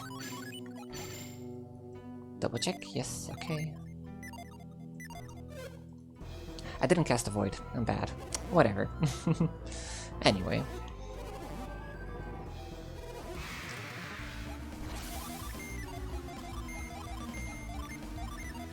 Alright, so you cast Atalanta. Normally I use Plasma here with Ivan, I don't have it yet, so we're switching out the boss fight a little bit.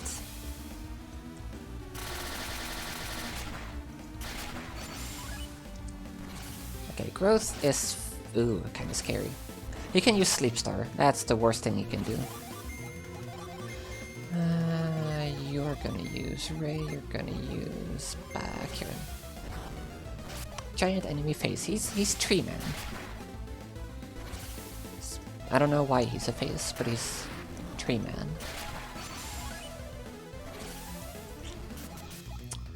Yike. Usually he doesn't kill people, usually he just puts people to sleep and wastes time.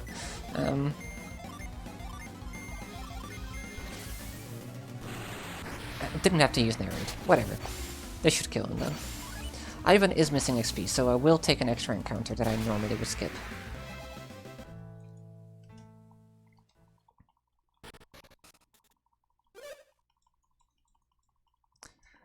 Yeah, this game is great. I never really played it on the go. The only time I played it on the go was when visiting family, but like, never on the train or anything else really. Like, for me, it could have just been a console game, and I would have been happy. Although the GBA did, you know, result in this very cute art style. If this game came out on N64 at the time, I don't think it would have looked quite as charming.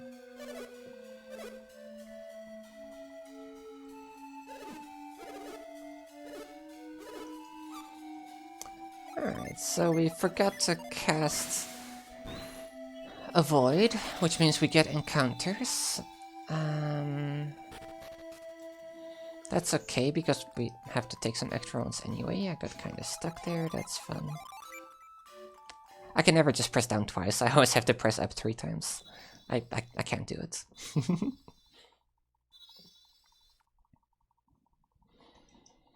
So anyway, Tret was dying. We gave him Hermes water, and now he's not dying, which is pretty great.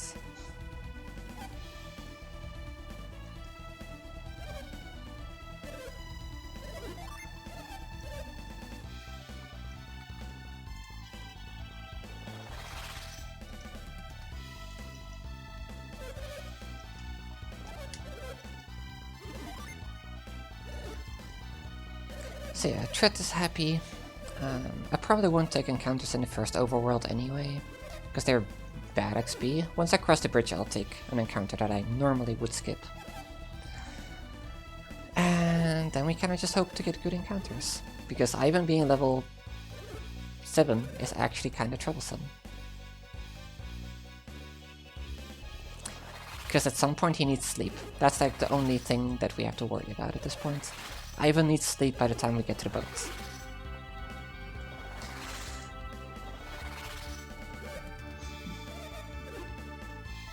We can make it work. We can absolutely make that work.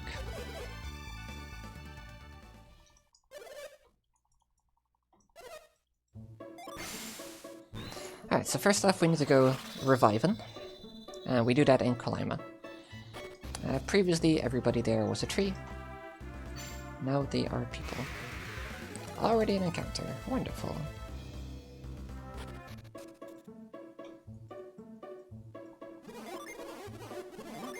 Donation of 140 coins. I just thought of something, but I'm not gonna do it. There's an apple in that top left jar. It's not worth getting. I was thinking like, now that we're here anyway, but nah, it's just really not worth it.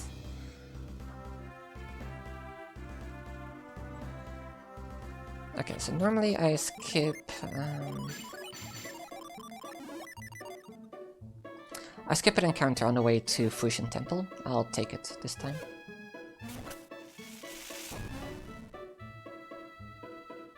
Because I really don't want to go into Muggle Forest with Ivan level 7.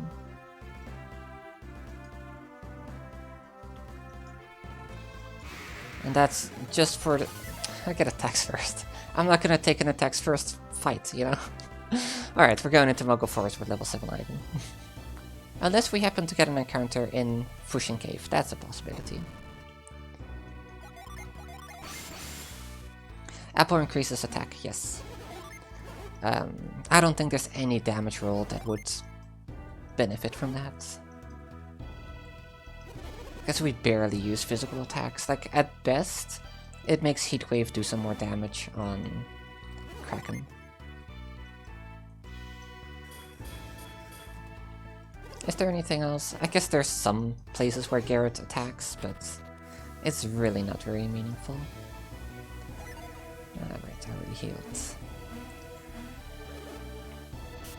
Alright, so I believe all our Jin are on standby except for those two, yep. So I think there's a chance I'll get an encounter here, I'm not sure. I'm not gonna specifically grind for the encounter. This place is technically optional, but we go here to get Zephyr. Zephyr is a very, very important Jin because it makes our party faster. Oh, that's only one enemy, that's very unfortunate.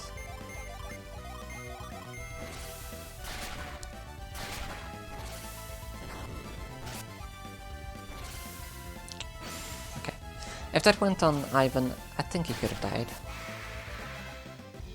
That was not a lot of XP. On the plus side, it's heal. I did not actually have to do that. Anyway, we're doing another retreat glitch. Activate retreat, go through this door, and then we end up right where Zephyr is. I almost forgot one thing. Almost.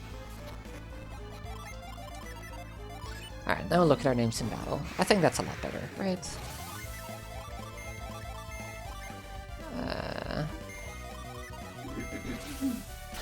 Okay, so this Jin can also run, and that wastes about a minute.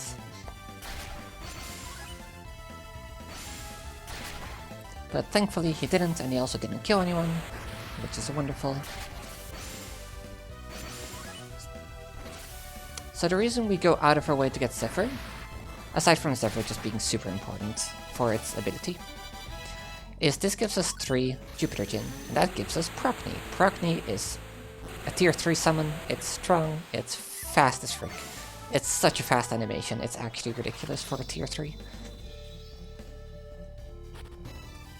And we're gonna abuse the heck out of that in Mogul Forest. I am gonna make sure I'm healed up, because speed-wise we're not looking too great. I'll do a little whoosh to get an extra regen. Don't have to do that, but I like to do it anyway, because then we get another regen here. So swaps you to Breeze goes to you. Cool.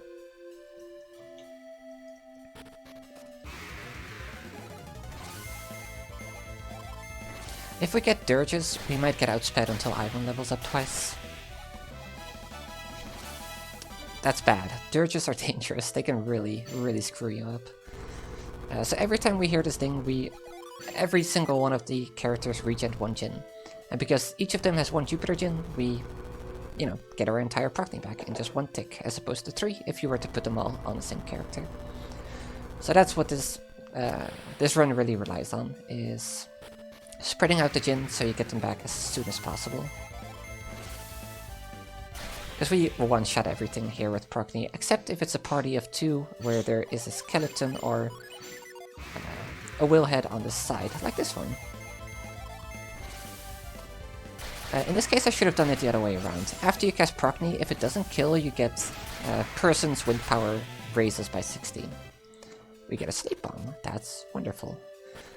Anyway, that's an animation that we don't want to see. So in that case we want Mia, being slower than Ivan, to be the one casting Procne. So this is actually the optimal way to kill stuff in this place.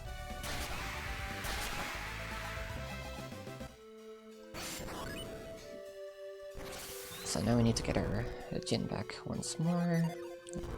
I was really expecting the tick there, but it didn't happen yet. There it is. We set Forge on Mia so she gets access to Prism, and that makes her faster as well. We didn't get an encounter to Quartz. Quartz, please don't run.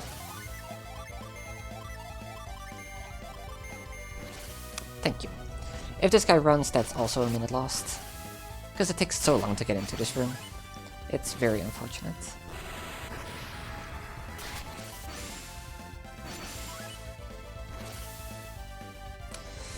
So yeah, save the arcade.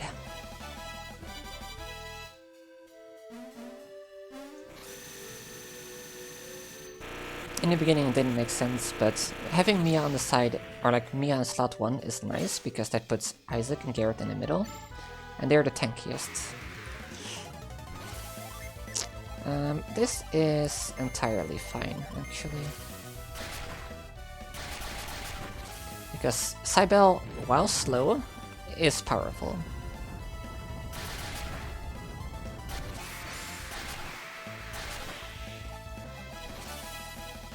So what happened there is I got an encounter before the second tick, so I didn't have all my Jin back yet. Now we do.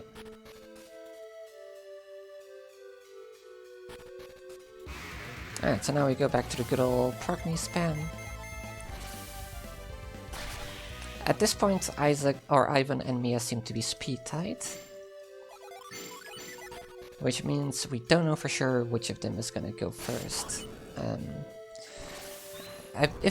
If I understood it correctly, the way it works, at the start of every turn, every character gets bonus agility up to a certain % of their current agility. So depending on whether that's like a high roll or a low roll, that determines the turn order. Yeah. Kind of hecked it up there, but that's okay. So we gave Mia the Elven Shirt. Elven Shirt gives you times 1.5 agility. It's very, very, very powerful. Agility is actually such an underrated stat. So what this allows us to do right now is have two characters outspeed consistently. Later on, this will allow Ivan to even outspeed endgame mobs. Without the Elven Shirt, this would not be possible, and we'd be very, very sad. So throughout the run, 3 different people get the Elven Shirt.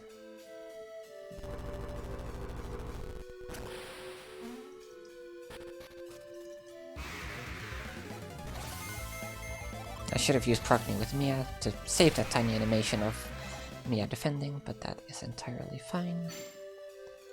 I don't trust myself to not get another encounter here.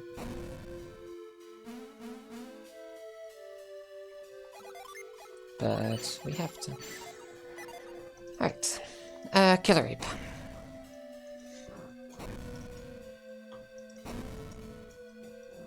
We kinda just blow it up.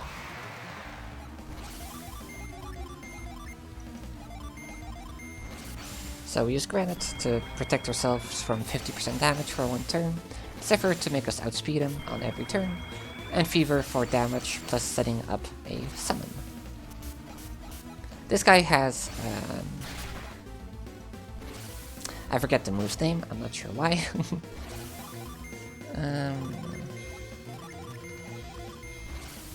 What is it called? Why am I forgetting this? I haven't actually done a run in like a week or 2. But I shouldn't forget, it's such a memorable move because it fucks you over so much.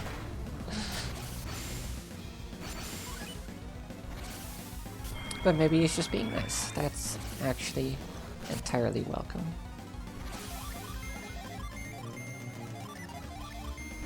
That's not Plasma, that's Whirlwind. Okay, he's gonna get an extra action, I think. And Garrett's gonna have to kill him with the attack.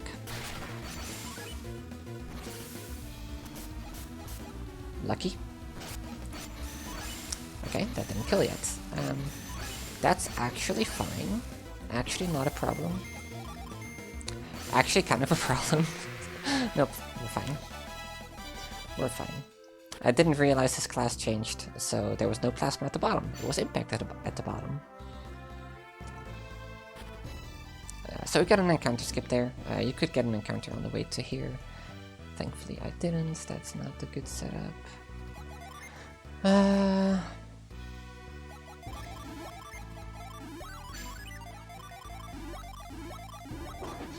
Setup for what, you may ask? Setup for a Frost Clip. Make this lady drop her water. And cast Frost. Oh. You can instantly clip to the top of that. I think I was too far to the left.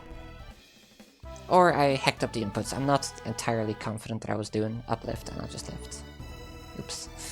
Anyway. So I run from every encounter here. Especially if it's attacks first. Encounters here are scary. You can get apes, and apes are very, very dangerous. Oh, okay. Double check that that's actually what I do. Yes, okay.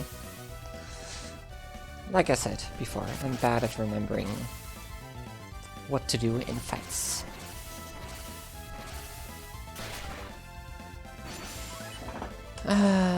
Mia is pretty low on HP or on PP, which means she can't do a lot of healing.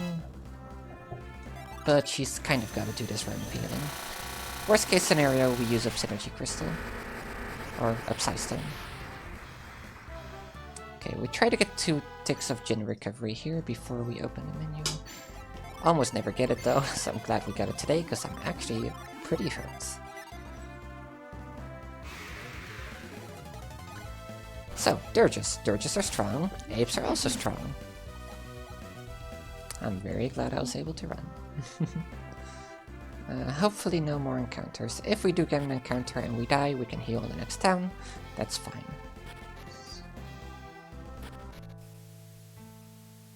No one died though, so that's great. Alright.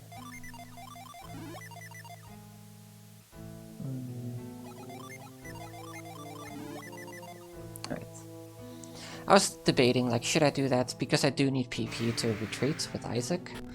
But we have enough. We can manage. And thankfully, Mia doesn't have to cast any synergy soon. So yeah, we're fine. We're good. So, look at this friend.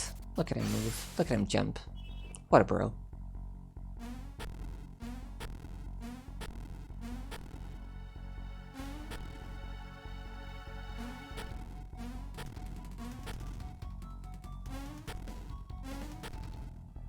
So this guy right here is the tutorial for how to use Frost. We already did that, but you know, it's cool.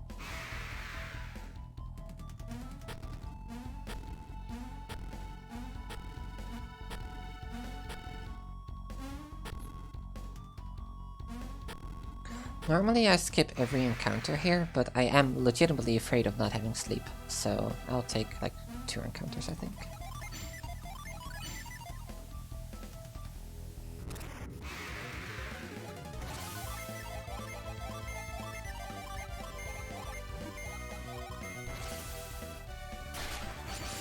So this guy, we kinda just blew him up with the summons, as we do.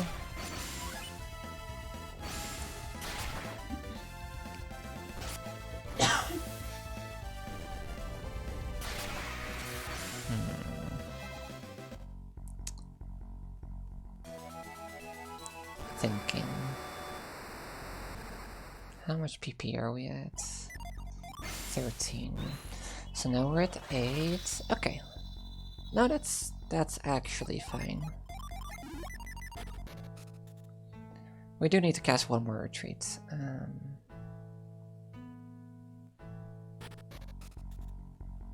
So we get a 1 regen, 2 regen, and then we get Forge back, which is good for killing stuff here. Why did it have to be apes?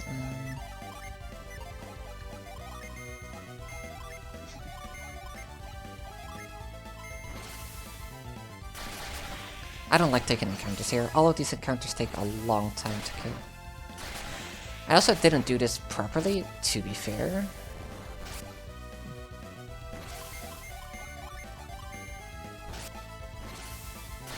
But yeah, apes are very, very, very tanky, like way more than they have any right to be. But that was a lot of XP, so I think that should be enough to get me over the edge of getting sleep if I wasn't previously gonna get it yet. Okay. Scary. Ransack, that's the move. That's the move we don't want to see.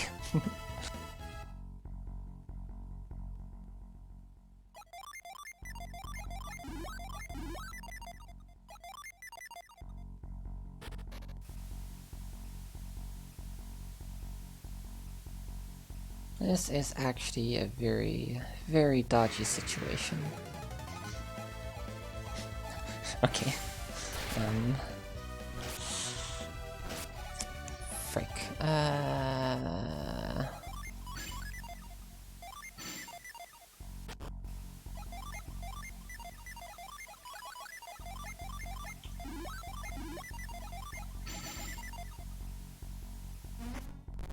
Oh, we'll two-turn it. It's okay. We'll two-turn it. At least I'm pretty sure this doesn't kill. Okay, so I forgot to set all my Jin. Okay, now it's a disaster. Okay, try to revive him. Try to get a Cybele available. I should have standbyed all my Jin so I could summon rush this guy, but that's one thing I kind of forgot in the panic of having to do this. Okay, at least Quartz worked. Quartz doesn't always work.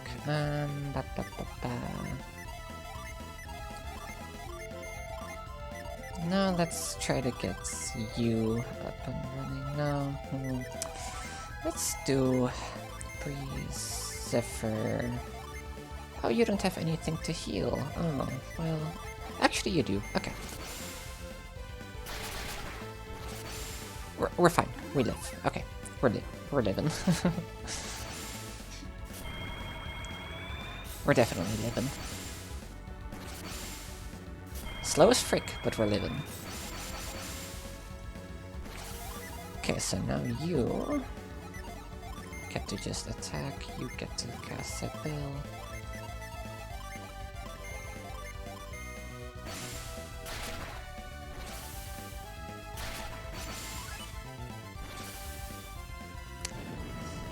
It's our good old friend.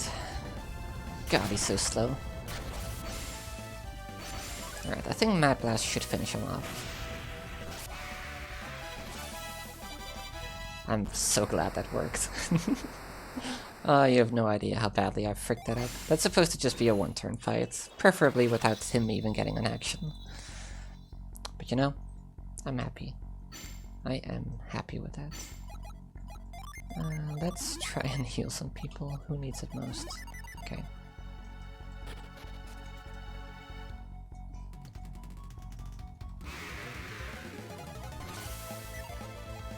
That's a big party. Alright, hope you like minecarts, because we're gonna use them a bunch. Nice thing about minecarts, you don't get encounter steps.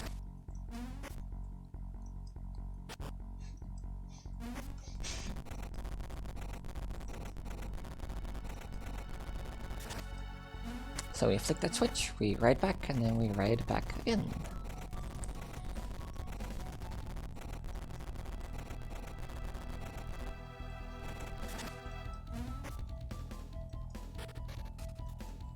So, we're done here.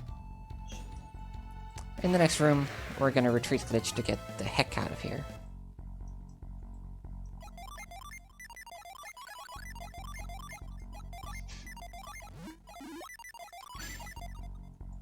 So we set our Jin again for maximum survivability, because Jin give you stats.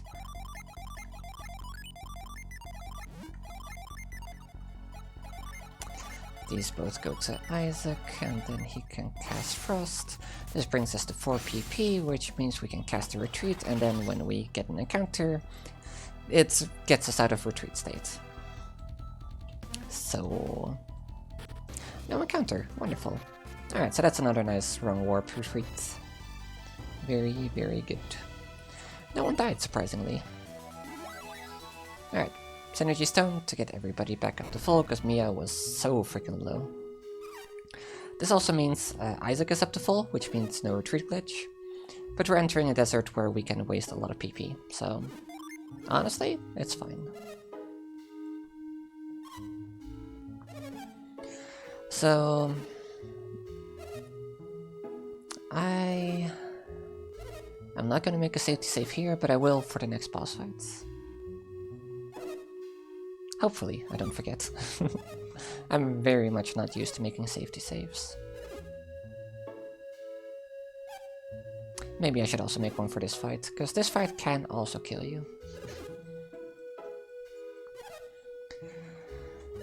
Anyway, cutscene. This is where we learn Reveal. Reveal is very useful.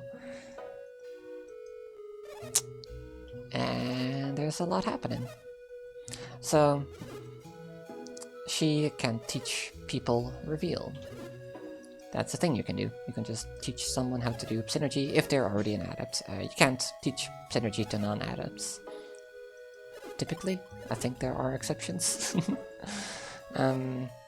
Yeah, we need Reveal to get through the desert. It's an evil desert. It's very hot.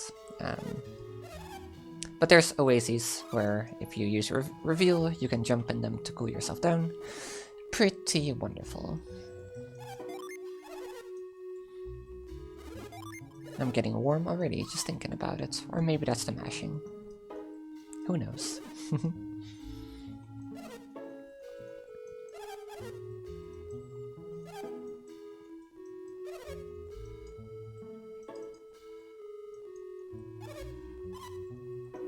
You do need Reveal to glitch out the desert, you're right.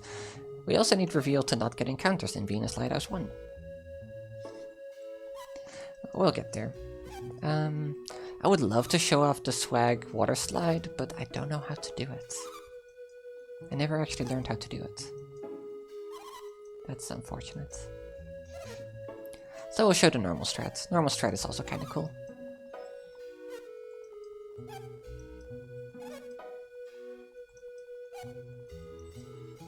Actually, you know, whatever. We'll go for water slide. I'll probably get an extra encounter because of it. Because you have to manage your heat meter properly. And I don't know the heat meter management for that. So I'm probably gonna have unoptimal movement, but you know what? Let's go for it. Let's just try to get it.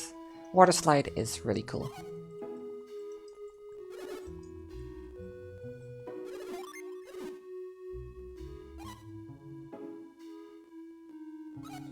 So hey, Ivan knows Reveal now. That's great.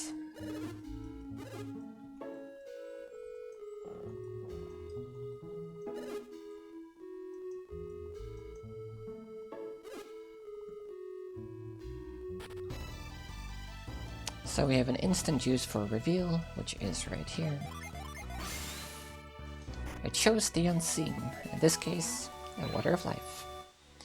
We want to keep that to revive ourselves if someone happens to die.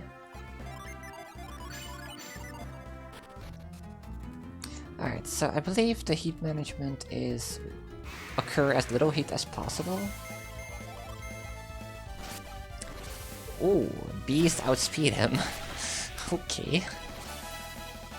He did just level... Oh, now he leveled up, okay.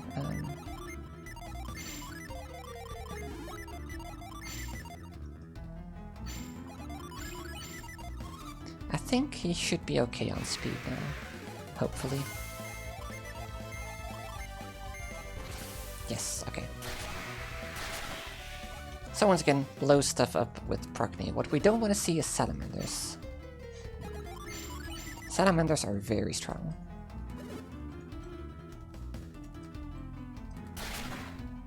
So that's everybody taking damage from the heat meter reaching the top. Hey, would you look at that? It's a salamander. So we need a drench, as well as a targeted Procne.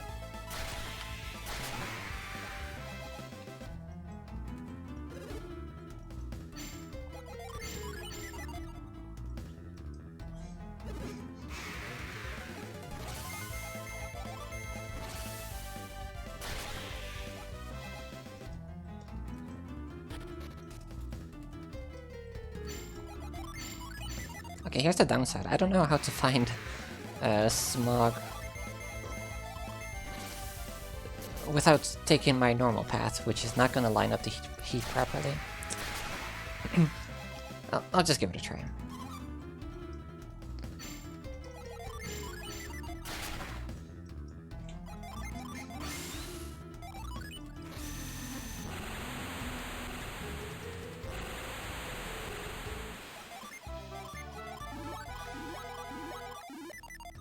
Okay, so now it's at 14.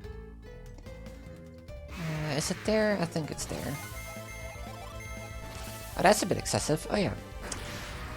So we just got access to Thor. Thor is slow as fuck, but it is strong.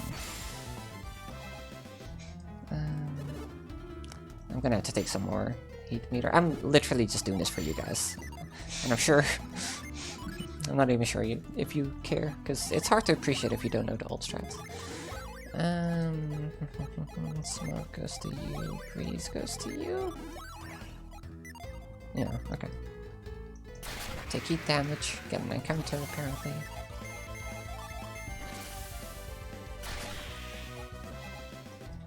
Alright, so...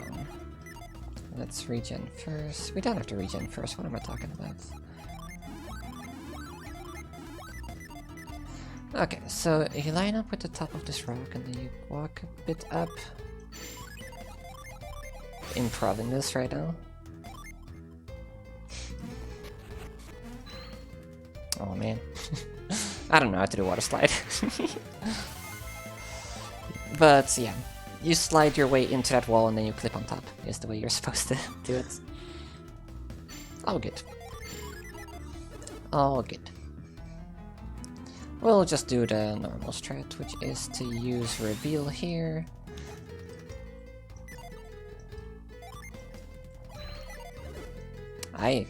I'm just really messing this up now, aren't I? That was the wrong spot.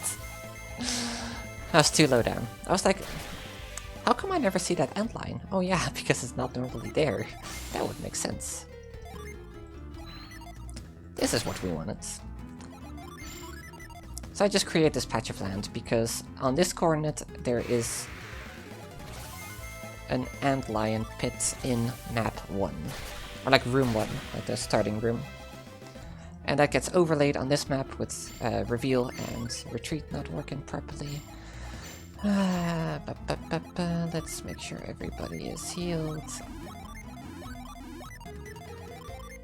She equips the travel rope, and this goes to Garrett, because Garrett is slow as fuck and he's the only person who otherwise wouldn't outspeed.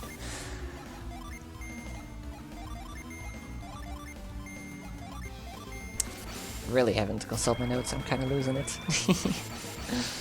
Alright, let's have a look. This is also on a pattern of 8 moves, but it's generally just a lot safer, except for like 2 options. 2 of the things you can do can be kind of scary. Or one can straight up kill you, the other one will probably kill you. Alright, so... Sybil... defend.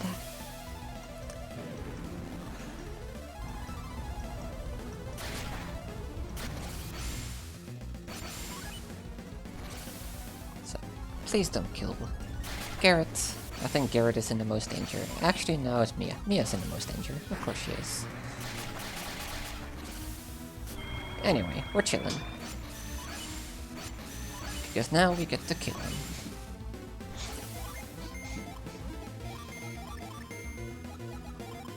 So we use Thor. It's slow, but it's strong. We use Narrate, which we don't have enough Jinn to cast, but after we use Mist and Sleet, we do. So that's wonderful. Bonk. And Turtle Lady coming to save the day.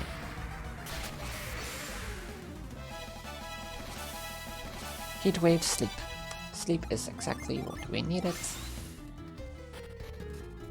So yeah, I didn't have to take that one encounter. It literally didn't matter, but...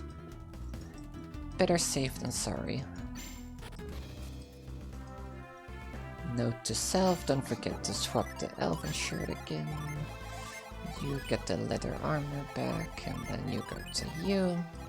Don't forget to heal, actually, that's very important. Attacks first, heck yeah, dude.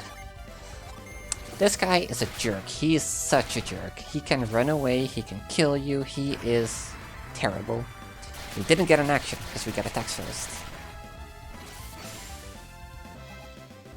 Yeah, Manticore skipped in any percent because of out-of-bounds shenanigans. Unfortunately, we can't. Our out-of-bounds is not strong enough. So hey, we get Vine.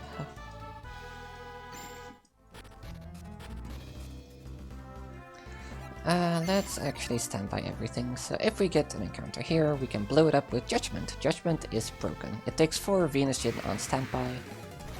I'll just let it speak for itself, really. Big ol' explosion. Very, very good. Very fast as well. It's the fastest tier 4 summon. Yeah, sure. That was meant to go to Garrett, so you get that, you get that. So remember that Water of Life we sold at the start of the game? Yeah, let's get it back. So I have to talk to this guy to queue up the next event. And then we go up here to get ourselves our 4th Mars Gin, which gives us access to Meteor. Meteor is fun. It's 240 base damage, fire damage. Did not phrase that well, but whatever.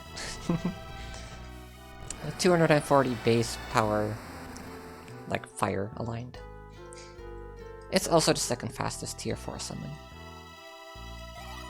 Also, you can talk to this guy from like a mile away, so do that. The less you have to move, the better.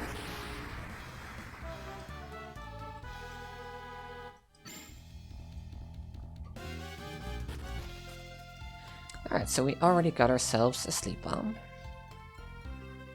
So we just walk right out. Actually, that's a lie. I go for safety strat here. Do I? No, that's all. Yeah, that's all. Hesitating for a moment. Because I could get the armlets as well. Maybe I should... No. I got a sleep bomb. Yeah, I got it as a drop earlier.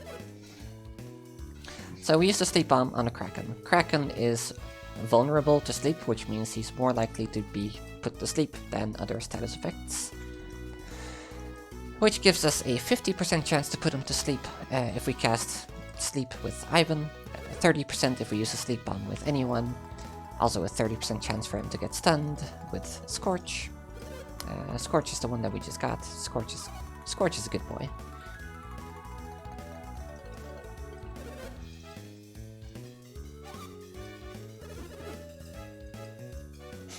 Old Fast Man. Is that the new one? Is that what we're doing now?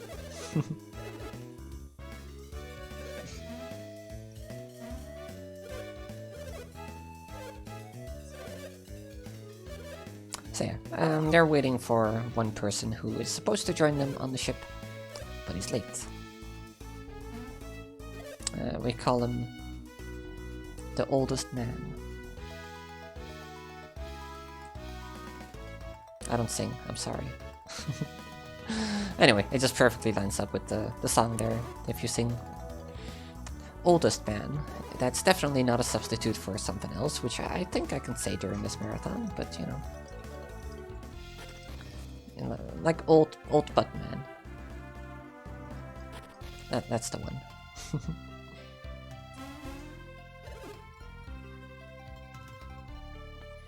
It's the ocean. No, it's not, you dummy.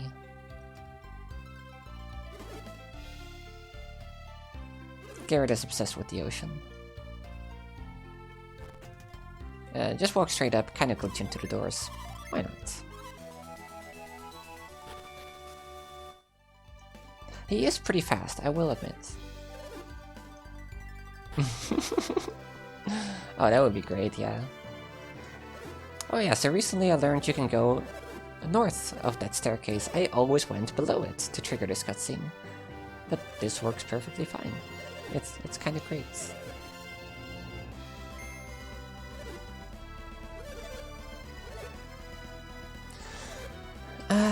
Okay, we already put the elven shard on Ivan. That's good. Legit, I had no idea you could just go over top here. Anyway, there's monsters at sea, so this guy doesn't want to leave. These guys are like, I'll handle it. They're alright. They're not the best at their job. We also suck at our job, to be honest. So basically, the guy that we just saw walk into the cabin, he steals the lucky anchor, which the captain needs before he can go, because that's just how the captain rolls. Don't question it. Brings them luck, it allows them to survive at sea, no matter what. Okay, here's another instant drop that I do want to try. It just looks really cool when you get it.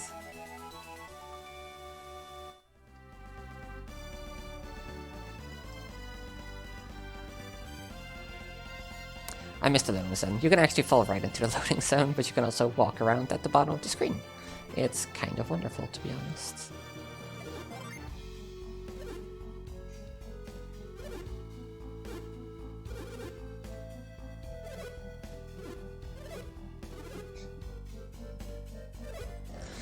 So hey, if you still had to take that shower because you didn't do it during the prologue, now is also a good time. Just a quick shower. This is only like 15 minutes. And there is gameplay here. But there's also a lot of dialogue.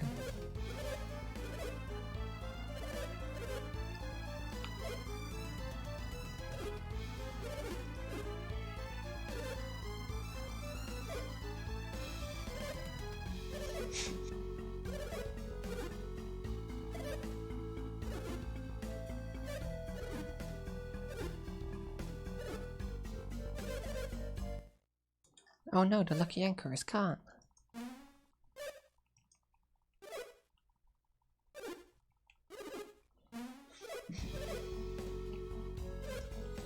So yeah, I'm kind of just hanging out here. I can definitely feel my voice getting kind of sore. I should probably take it easy.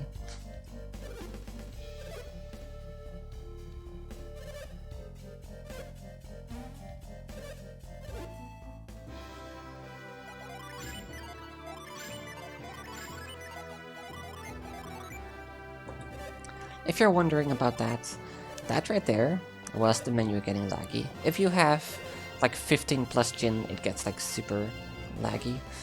So when you try to stand by everybody at once, you have to be a bit more patient, and I'm not.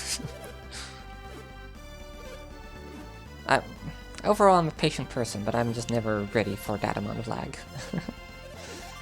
So I just kind of end up setting Vine, and that's it. That's the only one.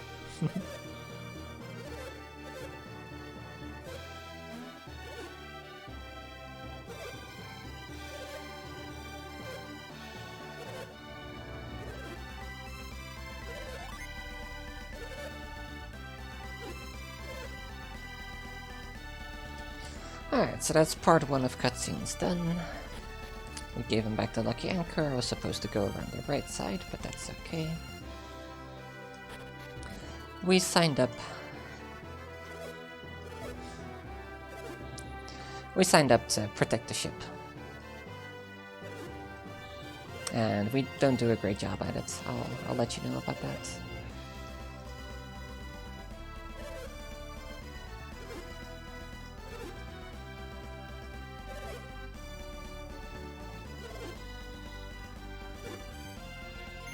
So there's gonna be 3 waves of monsters and then a boss fight. Fun stuff.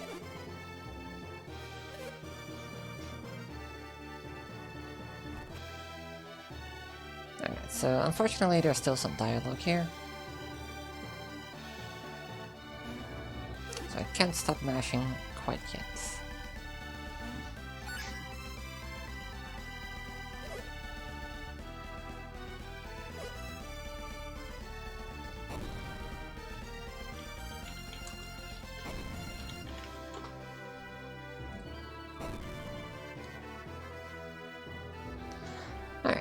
So we're setting off. Time for the first round.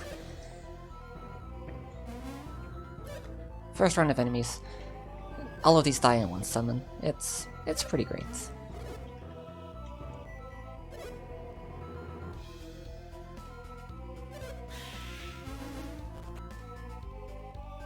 So that's just like a single word. If you mash well enough, you can actually clear that before it shows what it says, which is kind of great. And I don't think anyone's ever gotten a triple Argless. For a moment I thought something about that menu was off, but I don't think there was anything wrong with that. Yeah, no, I'm just imagining stuff. So yeah, Judgment is the fastest summon, so we want to use that whenever possible.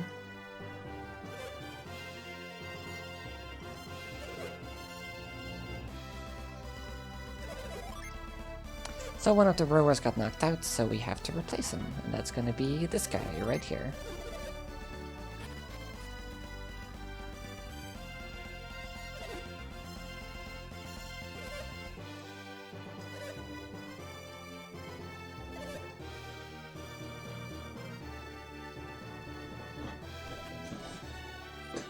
So yeah, that's the trend. It's gonna be one summon to kill the encounter, and then this sequence. Another encounter repeats.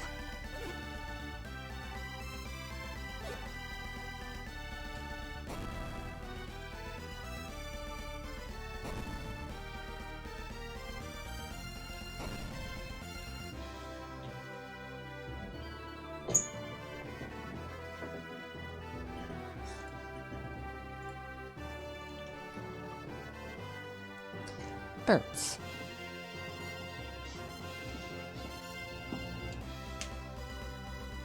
Angry birds. But not the ones that, you know, destroy pig property.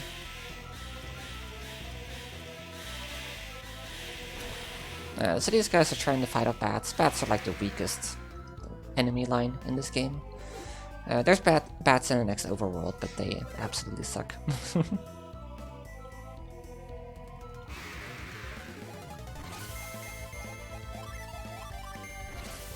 So we throw Meteor on these guys.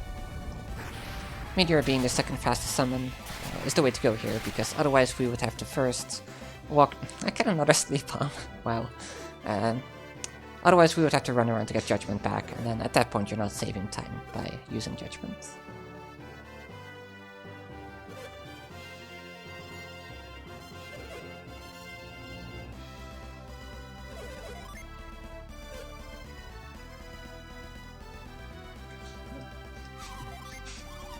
So now it's her.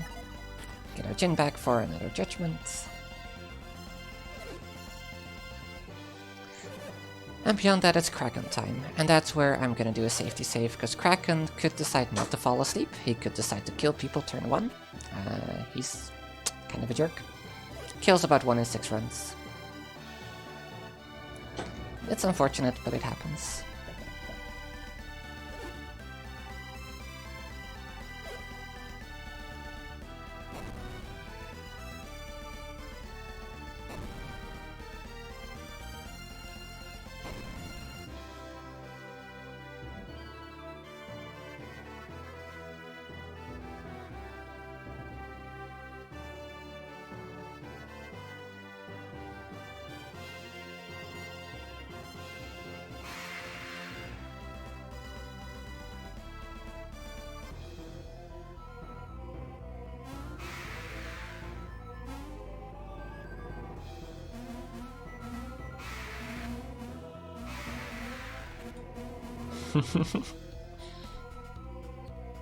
Shadows the Kraken.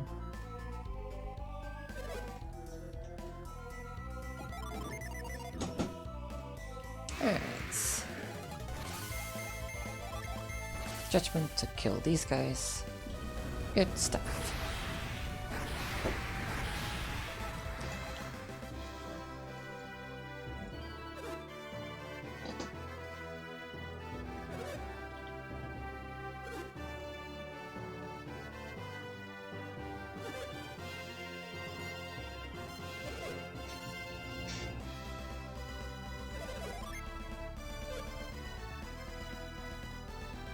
Alright, now we get this lady over here. Regen our gen. I believe we give this back to Garrett. Double check. Elven shirt to Garrett. Yep. Okay, we are chilling. I'll do a save to save after this cutscene.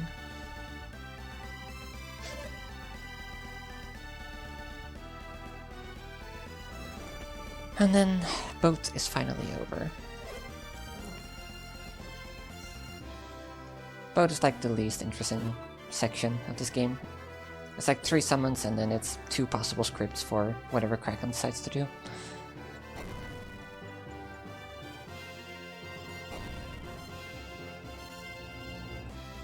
Sleepy Squid? Heck yeah. Let me...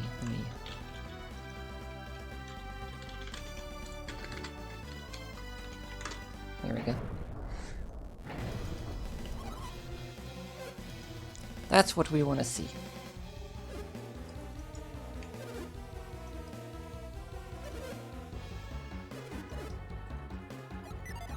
Nope.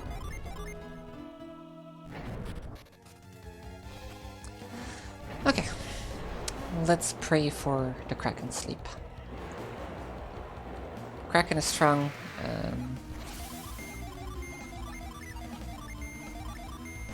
If he doesn't sleep, then he probably kills us. So yeah. Hey. So we also cast Scorch. In case he doesn't fall asleep, there's also a small chance to stun. God, I'm so bad at remembering. Because I almost never actually... no. That's what we do. I usually have to do the different turn 2 strat, because I don't get the turn 1 sleep. Oopsie. Anyway. This fight is free now, we literally cannot die here. Like, he woke up, but he doesn't have a turn, and he's also slow, so we get to just blow him up with summons.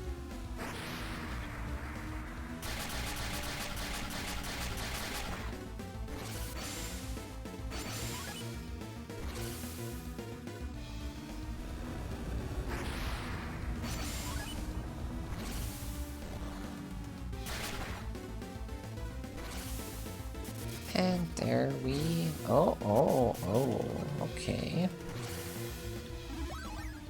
Alright, never mind what I said. That is quite interesting. You're gonna drench, you're gonna fever, you're gonna scorch. Nah. This should kill him. It's a shame he applied. There we go. That was weird. Is that what we call it? Bowie ranged? Yeah, I guess I did. Walk around for a Jin regen. And another one right here. Actually, I didn't have to do that twice. Because I got an extra turn. I already got some regens.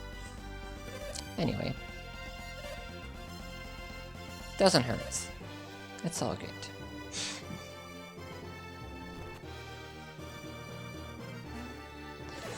So yay, the run lives. We don't have to use that safety save.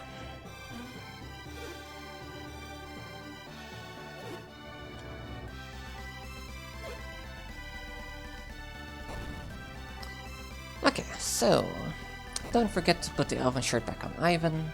I do that way too often.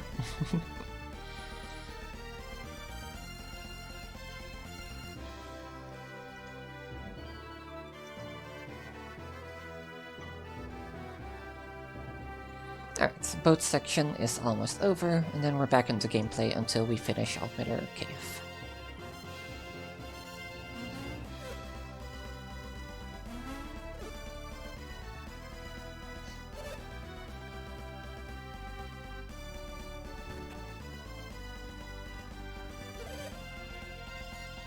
These guys are not nice, they make faces and they're slow as heck.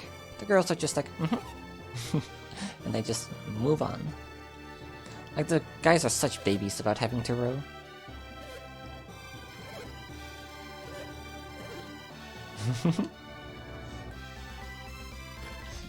Thank you, future. Alright, so I shouldn't have to regen any gin here, but I'm bad, so I'm still gonna walk the steps. Nope, okay.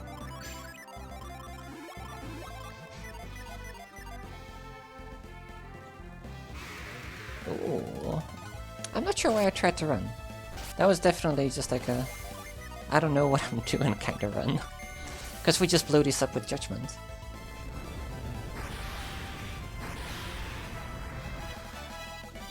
Alright, Ivan, level up. I feel like we're gonna get another encounter. Usually you get one encounter before Mist. Yep, that's pretty fast. Or we use Thor. Thor is a bit overkill. Slow as frick. But they are dead, so, you know. Anyway, let's make sure we don't get another encounter before Mist, because that would be sad. God, that's fast. I actually would have almost gotten 3 encounters.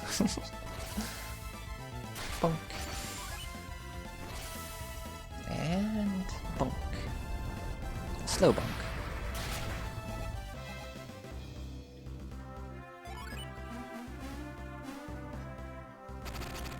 Hey, guess who didn't put the elven shirt back on Ivan?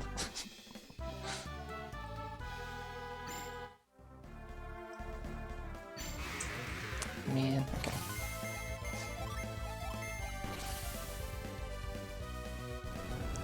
Garrett is actually currently the fastest member of our party. I'm so glad I didn't run into Dirges yet. Dirges would have destroyed me.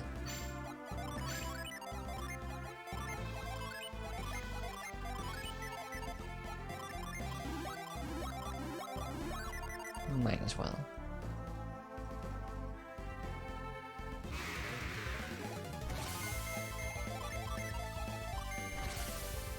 That does kill, right? Yeah, it does. It wouldn't have killed if I targeted that to the right. But I didn't, so we're chilling. So hey, we walk all this way to get this Jin here, ground. Ground disables the first action of an enemy. Most enemies get 1 action, so they just don't get to act for 1 turn. It's very, very strong. We like ground. Also, ground's chunky boy. He's very cute. So these guys wouldn't die to a judgment, so we go for the second fastest option, Meteor. Now we get a smoke bomb. Also, we get a kitty meowing.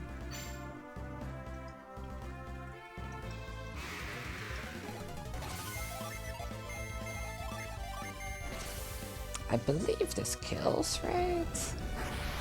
Yeah, okay. So here's the thing about rats. Rats are jerks. They can defend. And they have an extra strong defend. Normal defend is 50% less damage taken for 1 turn. They get what we call flash defend, which is 90% damage less taken. So if it flash defends, you're just not killing it. There is 0 way you're killing it. With a targeted meteor, you can kill it through a normal defend, not a flash defend. Flash defend is an absolute nightmare. I don't know how often it does that, but if I get an encounter that's just 1 rat, I just run. Because he's probably not gonna kill me, and he's probably just gonna eat my summons.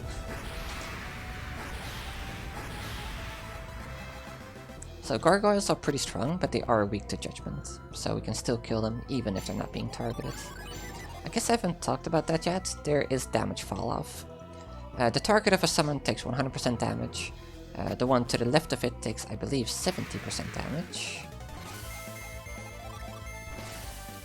Then after that it's, I believe, 50% and 40% for the next one, and then it really doesn't matter anymore. It's defending.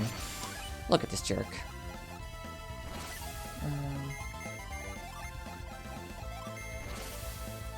Bonk.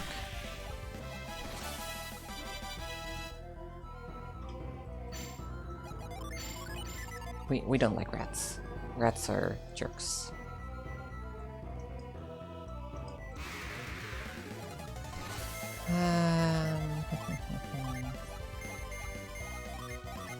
Golems are very strong. They need a targeted something.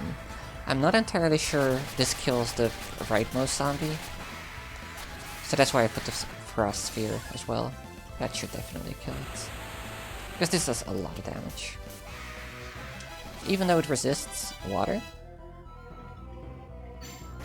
Yeah, it's strong enough to kill through the resistance. I'm sure there's a better way to kill that, but that's just what I decided to do on the spot.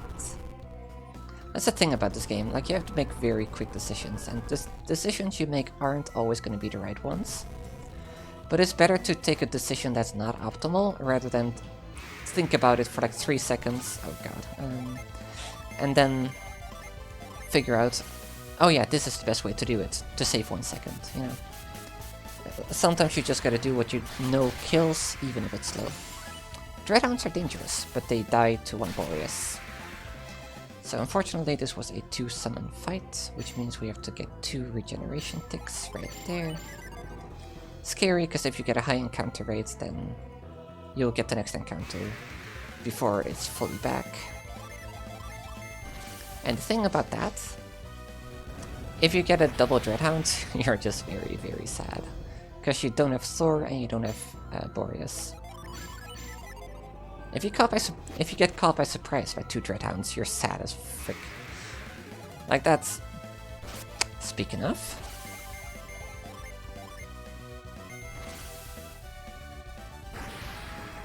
Meteor. I think Meteor would have been the better choice, but this should do the job. It's not gonna do the job, frick. That's fine. That's actually fine. So worms, like it looked like that was resistant. It was a period, so it was not very effective. Worms have 25 resistance to Mars, 48 resistance to everything else. So even though it says it's not very effective, they're still taking a lot of freaking damage from that. Alright, so here's the puzzle. Each of these stones is a color. It's blue, green, white, so that's white, yellow, red. I'm good at things. I have my way to remember it, but then having to actually say it out loud with the colors is very difficult. Hi Daisy. Kitty is circling my chair. She's so cute. I wish I could show her on cam, but she really hates being lifted, and I also don't have time to lift her. Okay, what we're gonna do here is we walk out to reset our encounter step count. And let's actually make sure we heal her. Here's what we're gonna do. We need to do a death warp. We don't have to. I'm gonna do it. Golden Sunrunner's being like, what are you doing? And that would be a fair thing to say, because this is a very scary encounter to try and run from.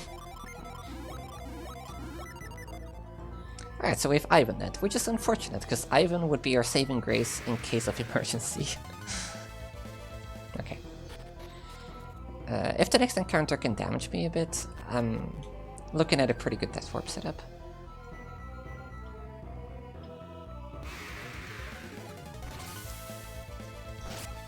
Nah, this is not gonna be a good Death Warp.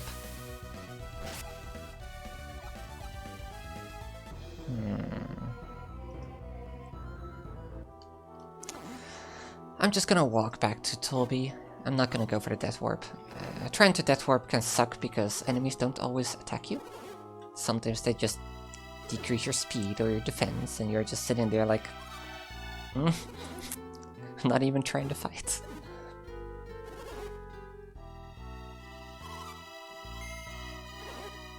Anyway, you don't see it, but there's an old man here, and as you know, old men talk a lot. So this cutscene is gonna take a moment. This one's not too bad. Second one is a bit longer. You're supposed to take this cutscene on the way inside. He tells you about that puzzle with the 5 stones. But it's better to just take it now.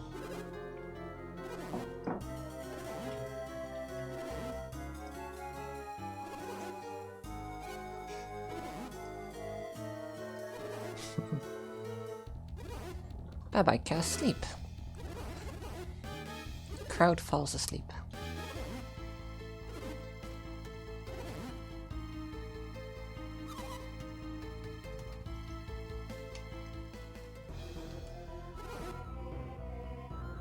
So yeah, we had to go down there to get his draught.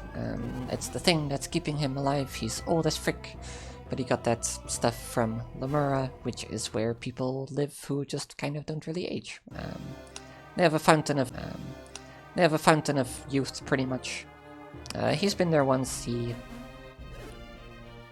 got a supply of draughts, and he's kind of been savoring it.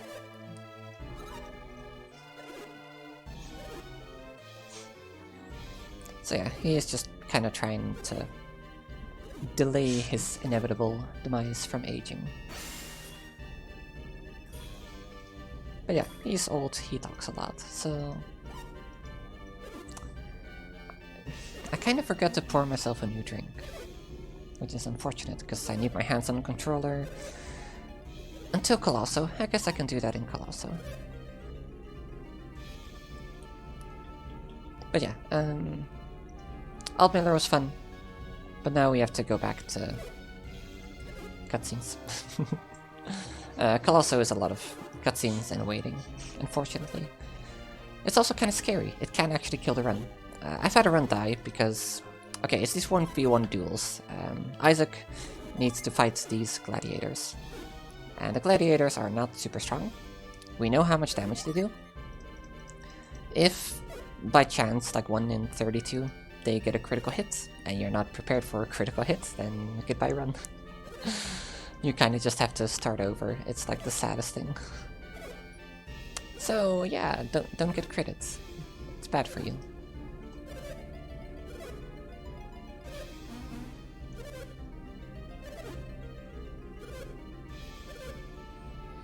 Other than that, the gladiators can waste a lot of time by nutting. If they nut, they get back 200 HP, which extends the fight by 2 turns, essentially, and gives them a chance to use another nut. It's bad. Don't. Like, I've had so many runs not die to Colosso, but just lose a minute because of that. Or if they defend your first judgments, then you're missing 160 damage. It's just... there's so many ways there to lose time. It's pretty unfortunate. So yeah, Baba is the one who runs Colosso. It's already ongoing, it's almost time for the finals. But they're just like, yeah, hey Isaac, how about you? How would you like to join? And we're just like, yeah, sure. It's not like we have to save the world. Nutting is bad. I mean, it depends on the time, right? There's a time and place for everything.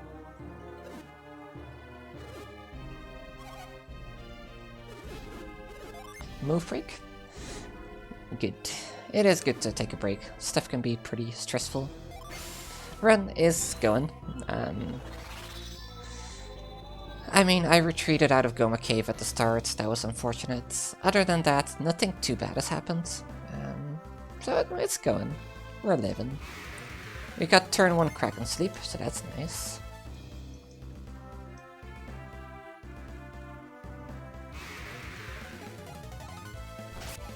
So yeah, Mad Splatter is just one of those things that just doesn't kill you. If I die now, it's fine, because I go back to Tolby, and that's where I'm running. But yeah, run is going fine. I made some mistakes, but nothing too bad. So we have Ivan being dead. Not actually a big deal. We still feed him some bread. Don't worry about it. How did I walk that far? Oh. Anyway, we get a free heal here, so we're kind of just chilling. So there's 3 fights in Colosseum. We're gonna do our best to win.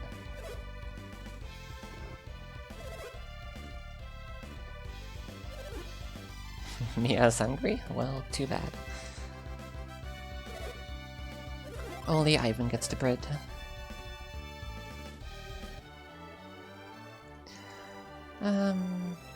Yeah, Colosseum is happening. So this is the only other occurrence where we want to say no to a question, because it's asking if we want a tutorial. Everybody has said yes at some point. It's such a shame. It's just like, oh, 20 seconds gone, just like that.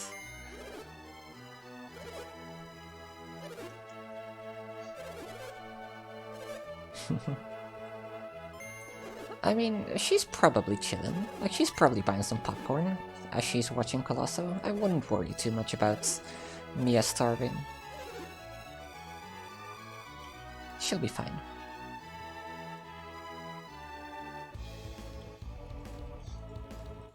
Alright, so here's the thing about Colosseum. We can cheat. We're not gonna cheat. But basically we can drop off our friends to help. Whereas every other gladiator is alone. It's kind of fucked up, to be honest. So there's these rooms, and like each of them has a different thing you can do. Like in this one you can use frost on a puddle, I think, to raise a platform. And this one's something else, like use move on a log, something like that. They all have their thing. We can't do all of them. One of them involves halt, Obscenity that we never pick up. And yeah. It's a waste to help though, because it's basically a race to the middle. One person starts on the left, one person starts on the right. We get to the middle, the person who gets there first gets the better equipment. And if you just go, then you're chilling, you know?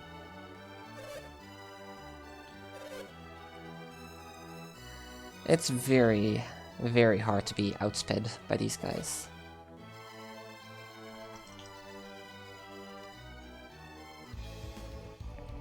So yeah, here it's like, hey, lend a hand, and we're like, nope. I'm done. So yeah, you can cast Growth to bypass stuff, you can move that log, you can cast Douse to do a thing, you know. Like, if I casted move, I wouldn't have had to do this. But it doesn't matter. We're waiting for our opponent anyway, so... We're just gonna go, and then I'll take that time to pour myself a drink.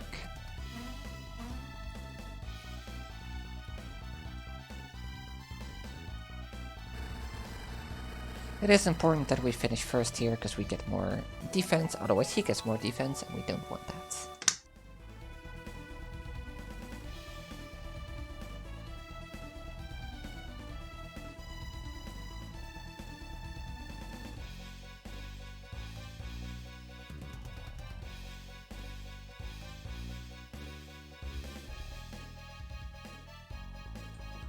Alright, drink successfully poured, we'll get to drink it on the next round. So this is Azert. He should die in 3 turns. He could be a jerk, and die in like 7 turns. Let's hope he isn't. So we cast Judgment, turn 1. That's a lot of damage, please miss. Oh, starting off with an oil drop, interesting. There he goes. What a jerk.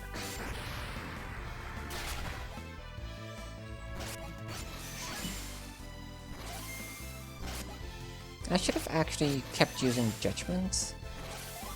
Not Judgment, I wish. Ragnarok. Because if he defends a Ragnarok, like that, then that would have been equal to an attack. And he dies to a Judgment, a Ragnarok, and an attack. What a jerk. What an absolute jerk.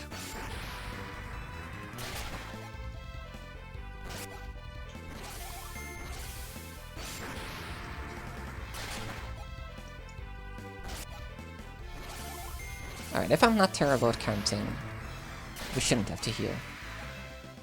Yay. I'm not actually very good at counting those Ragnaroks. I get distracted and then I'm like, how much health does he have? I don't know. Like, there have been times where I could kill him, and I didn't, and then he nutted. And then, you know, sad times all around. Alright, so we have round 2. Drop off Garrett. Goodbye, Garrett.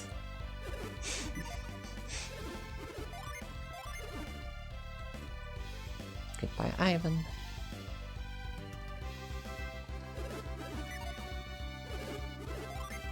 And final one. Goodbye, Mia. Oh, these people are so hyped for nothing currently happening. It's kind of cute.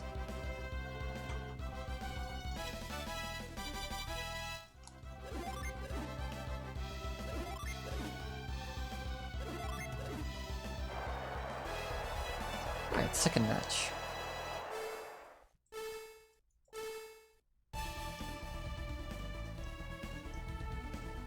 There are other fights, but not in the arena that we're currently moving stuff in, surely.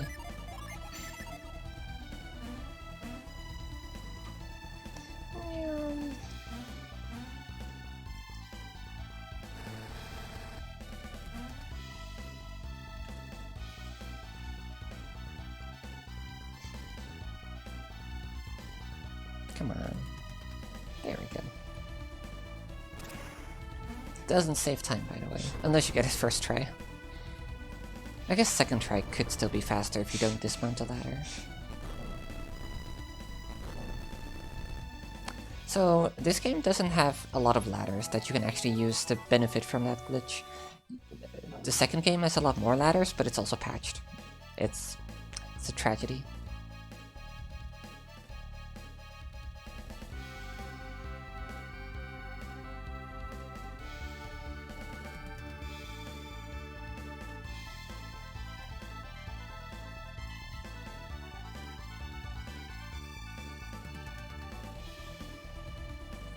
If you'll notice, this guy can fly. It's weird. Like, he enters the arena, like, in the air. I am scared. Okay. Because, yeah, he outspeeds me. If he used an oil drop there, I would have been fricked. Or if he critted, or... Does he have an oil drop? Second guessing myself, I don't think he actually does. Anyway, we covered some Jin now, so now we consistently outspeed him. Ooh, look at this man.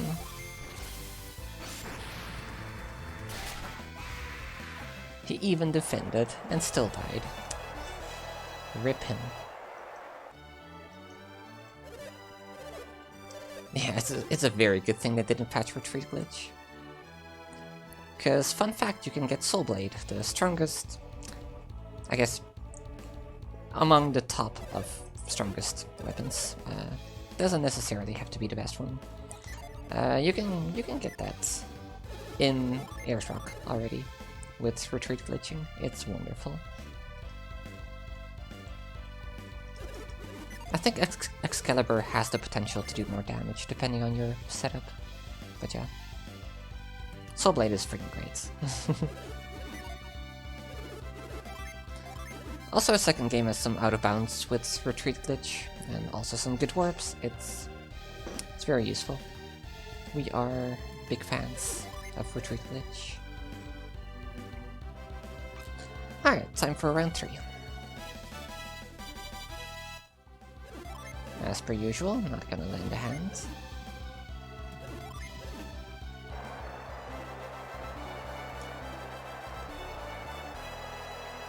Third match. Let's go.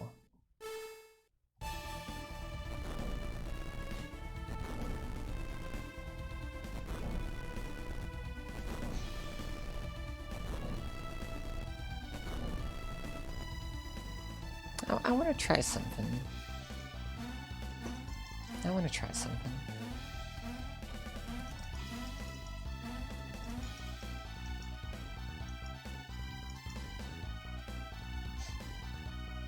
Alright, so you know how we can do this, right? Come on. Can we do it though? What if we do it again? What if we do it again? Do you think we can still win if we do it again? Ha!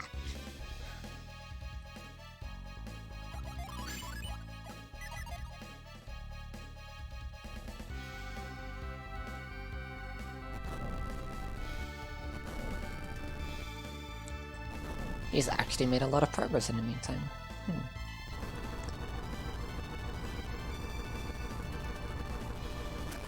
Oh no, we might lose. I was hoping he would be closer. We can jump back and forth, that's cool. Alright. Is this where I do the whole, oh no, I meant to get the strong sword, I messed around too much. Oh no, I used the wrong move. Is that a thing we're gonna do, or not? Come on, dude. Thank you.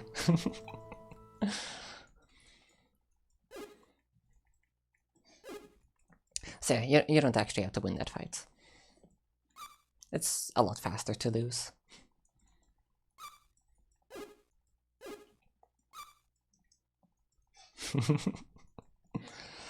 God, I was really hoping he would have already been at the sword by the time I got here, but didn't waste enough time. I overestimated him. My fault.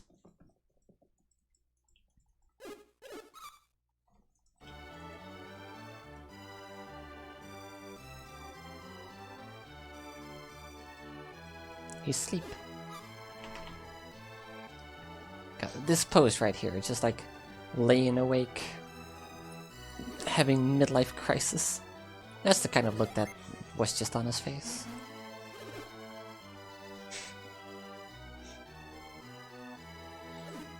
Anyway, cutscenes incoming if you want to go get a drink, get some food. Now's a good time. You've got like 4 minutes, I think.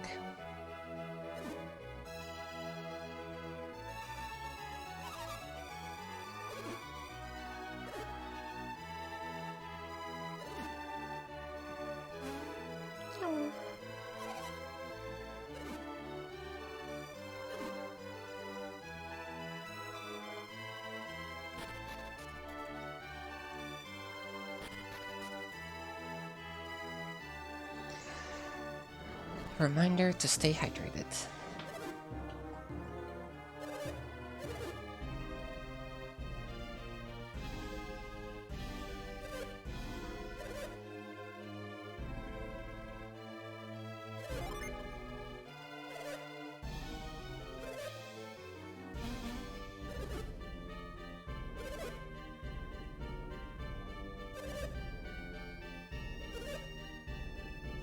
Actually, reminder to stretch. Stretching is also important.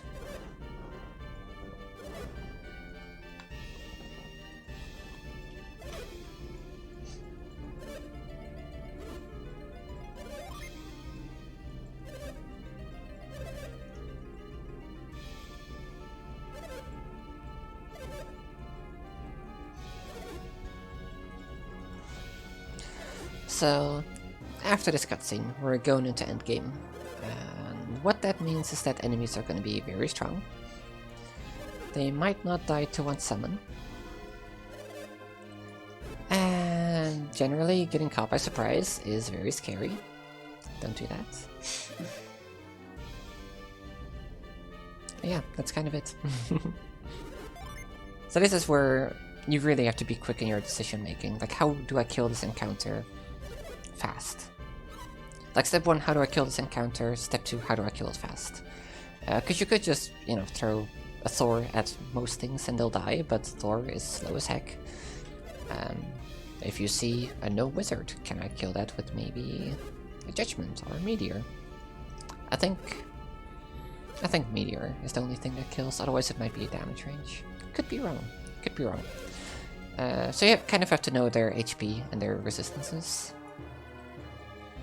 And depending on what kind of party you get, there's some really hecked up parties you can get where it's just a lot of enemies that will resist your shit. How do you deal with that, you know? We also have ground, so for enemies we can't kill with just Ivan, who do I ground?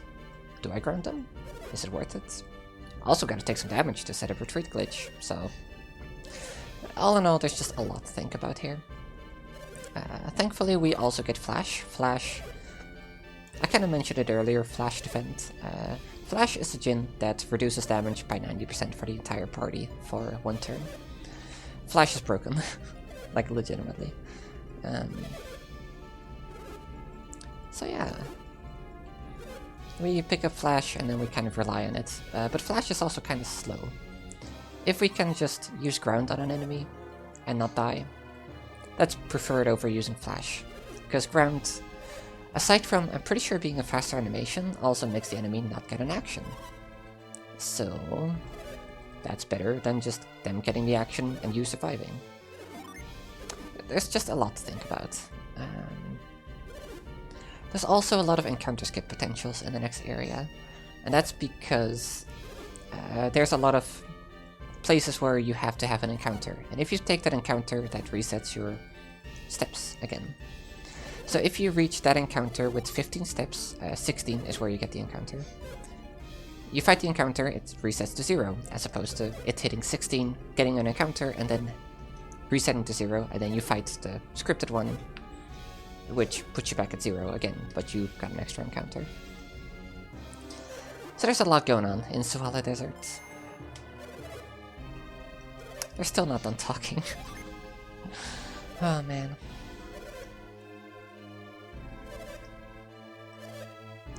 So yeah, this guy, Iodam, is gonna join us at the bridge. We need him to pass. If we didn't do Colosso, we didn't have Iodam.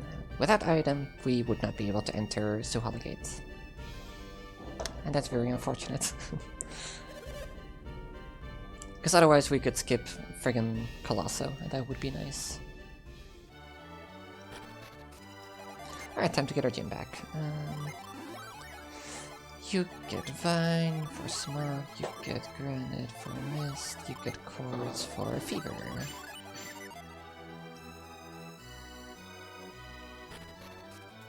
Suhala Desert, yeah. That's the one.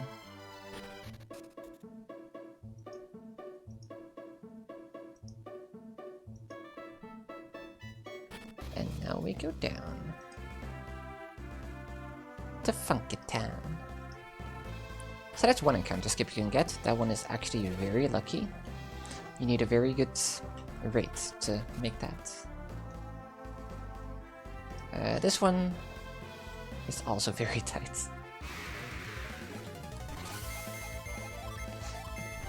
This guy, I'm pretty sure resists Venus, but I'm pretty sure this still kills him. Yeah. That's the kind of stuff you have to know. Reset my steps here. No time for gambling. No, gambling is bad.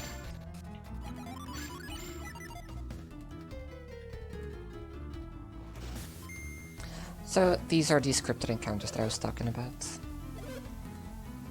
These tornadoes are... Frick. This is the exact scenario I was talking about. This is not the fastest way to kill this. The fastest way would have been Boreas on the right. Would it be? I always forget with those guys, what they're actually weak to. Oh. Wow.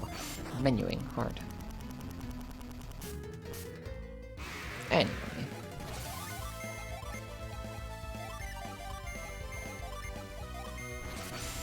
There we go. This is how we kill the storm lizard. Tornado lizard, sorry. I shouldn't have... Okay, you can opt to not use ground and have it damage you, so you can drain your PP by healing your party. Kinda scary, because Ivan can die.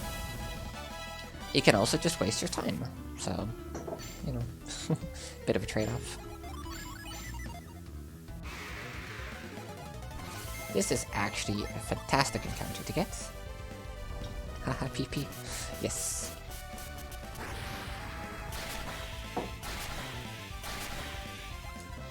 Fun fact, in the Japanese version, it's EP. Much less funny. Okay, so let's do no ground on this one. Let's just do Judgment TMX.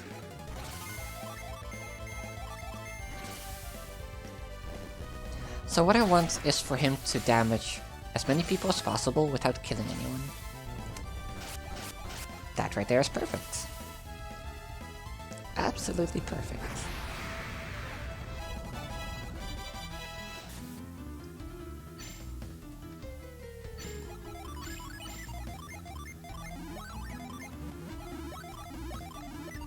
Alright, brought him down to 20.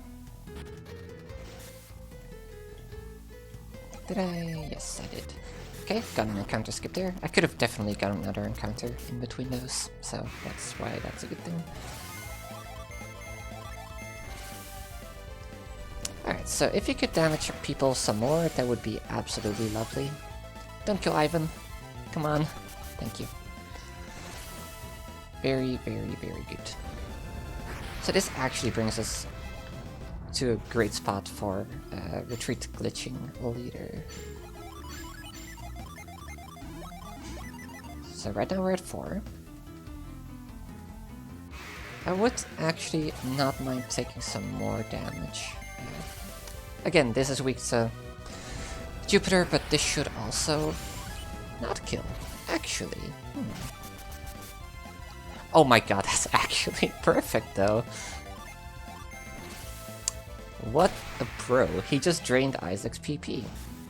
Don't laugh. What an actual bro. Oh, attacks first. Goodbye.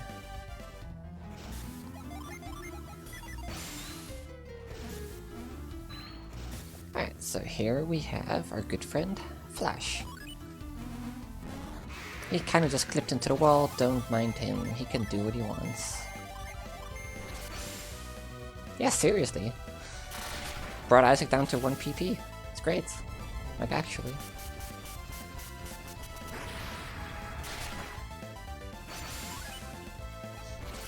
And he can't move, which means he can't run. Very good.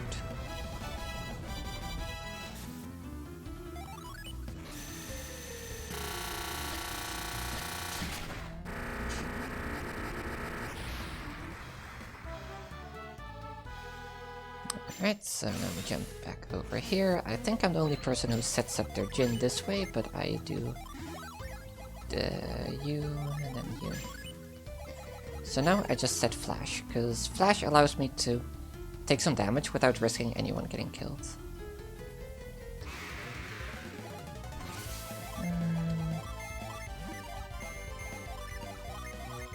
It also sets up Planet Diver on Garrett, which I route into 2 potential encounters in Venus Lighthouse.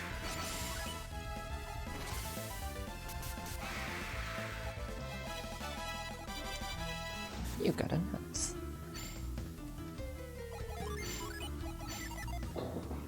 Okay, please no more encounters. Lovely. Another potential encounter skip here if we get a good rate. I, like, never get it. You should die to a judgment. Yeah, definitely.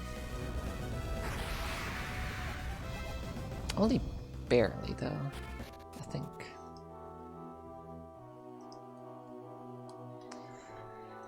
Alright.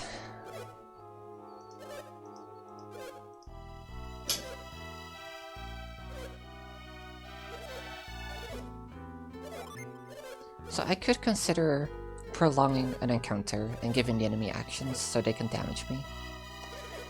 Depending on how much PP Isaac is currently at, I might want to do that. Yeah. I do want to do that. Alright.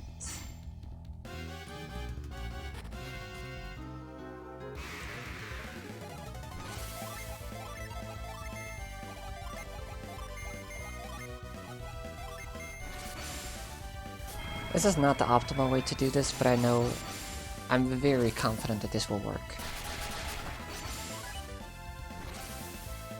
Perfect. Absolutely perfect. So that's 3 people I can heal, which means that's a lot of PP I can drain. Anyway.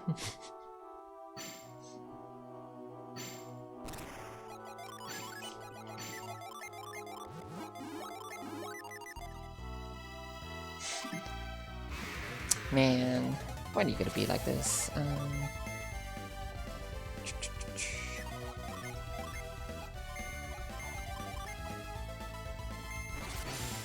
Not convinced by this one. I'm not fully convinced this will kill.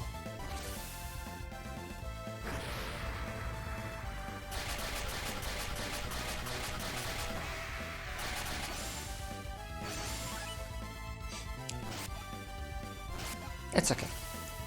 Even if it doesn't kill, I can kill them on the next turn. Okay, easy. Nothing to worry about. Anyway, this is what we were trying to do, but not walk back in.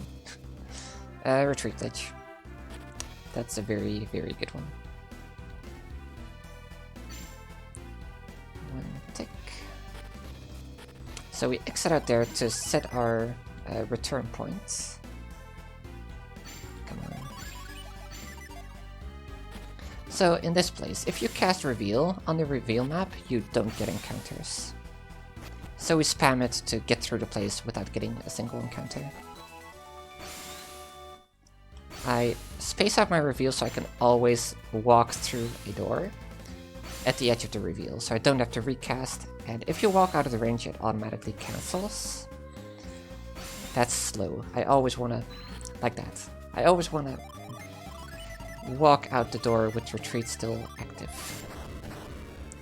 I haven't figured out the best spacing for it yet, but I think it's pretty good. So we walk a bunch, and then when things get scary, we start revealing.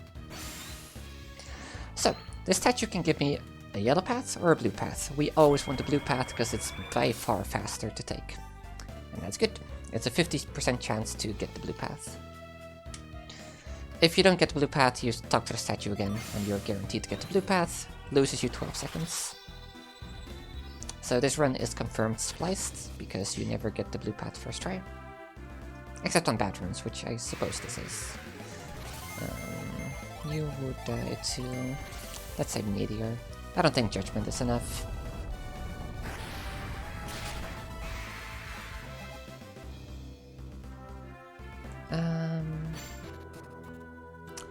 I'm gonna do something unconventional. I'm gonna get some more defense for Ivan. Because the final boss is very scary with the fast strat, and it's not that much slower to get the thingy for Ivan. It kind of is, but I just want the run to be able to finish without being killed by Satoru Minority. So, it's all good.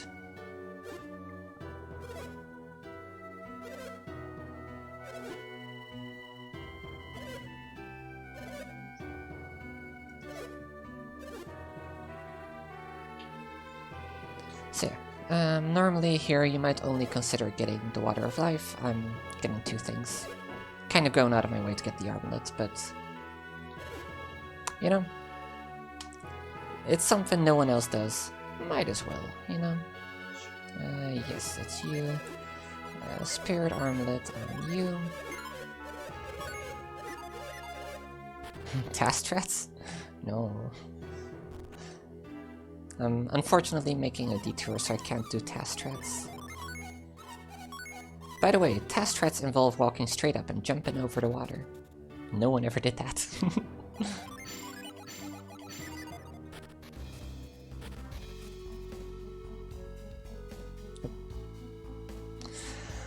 How are we doing? Very good. So that skips 1 screen. And skipping that screen means you take less steps, which means you can potentially get 1 less encounter. That is a terrible raid. You are gonna die to this. Meteor on the right would have also done the trick.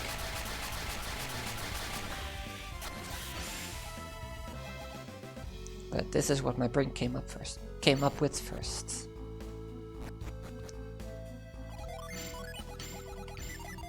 So we always have flash and ground ready to go. Because if we don't, we could be in a very bad spot, because a lot of encounters don't die to one summon. Wow, okay. Actually, this is one of them.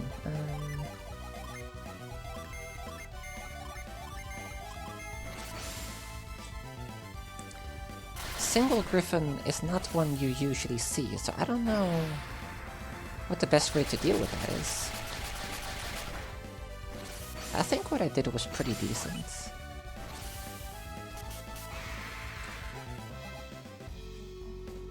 Was that an attacks first?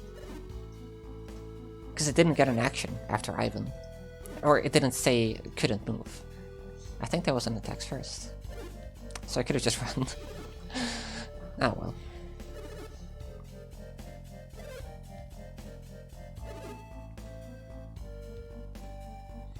We all miss attacks first sometimes. So focused on thinking how to kill the encounter that we don't notice the text that says the party attacks first.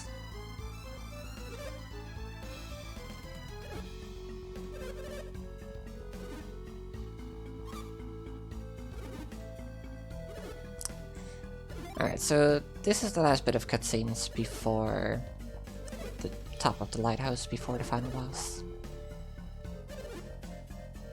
So the last stretch of the game is actually pretty intense. There's a lot of things that can go bad.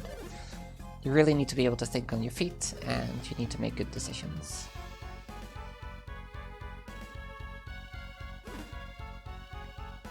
And people can die. It's quite scary.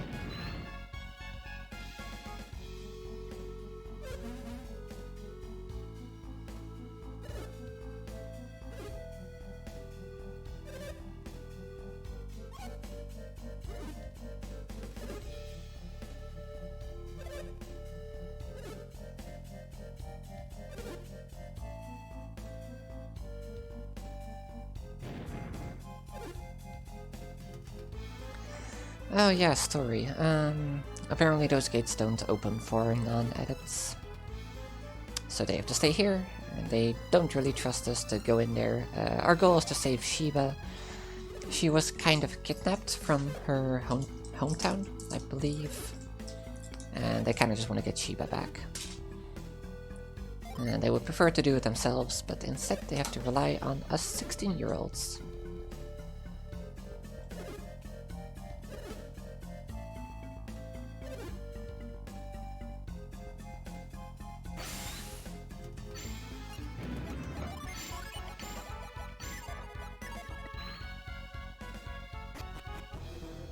Alright, so now we're in Tunnel Ruins. This is a different area, so my step counter was reset to 0. Still too far away. Unfortunate.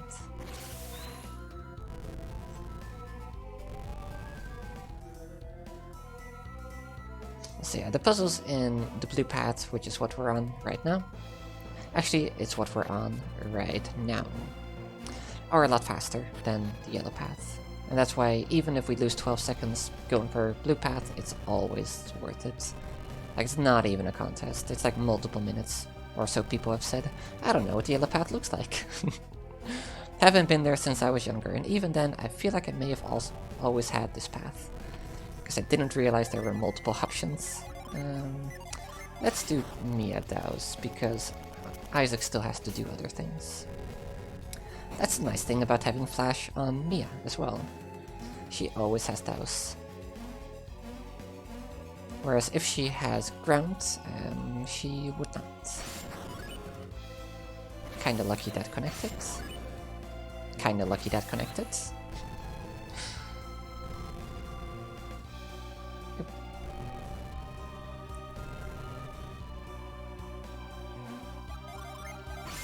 Oh, this is actually perfect. It's gonna be at 0.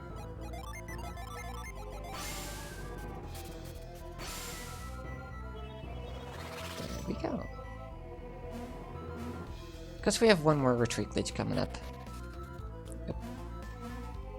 Alright, so this is gonna be a 1 encounter Tunnel Ruins. That's very nice. You could potentially get 2. Technically you could get 3, but you know, not very likely. at all. So this puzzle, you're supposed to read their minds and being like, oh, I am northeast of Jupiter. And then Jupiter says, I'm northwest of something else. But solution is put them all to the opposite sides. It actually kind of difficult if you don't know the solution. But yeah, it's just the longest way they could have possibly done this. I think I'm not gonna have synergy for move. That's actually kind of unfortunate. Is that true? No, I think I will. I think I will have regen 2 by now. Perfect. But yeah, it's actually kind of a clever puzzle. Shame the solution is so basic. Alright, one more encounter. We can... Oh god. I'm second guessing myself very hard right now.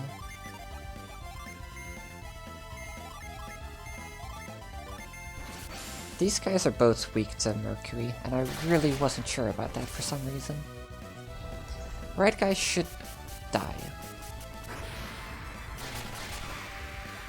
And left guy doesn't get an action because I used ground. So now, boom. Goodbye, Chimera Mage. Alright, get your cat jams ready.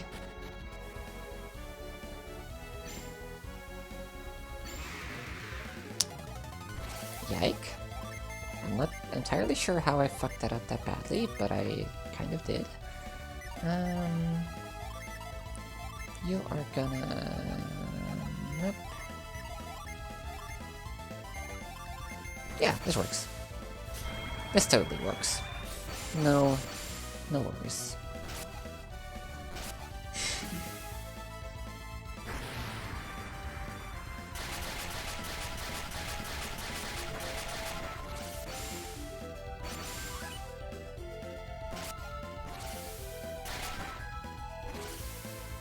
That did not do a lot. I guess that's a physical attack-based ability.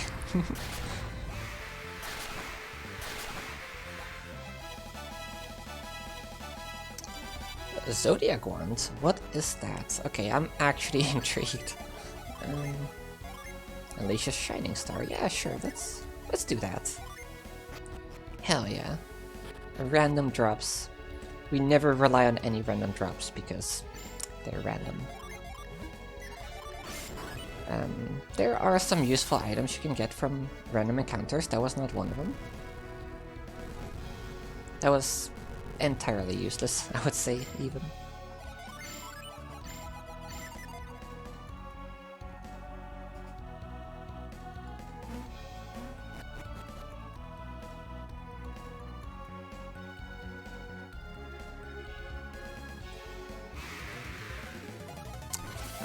Why this encounter again?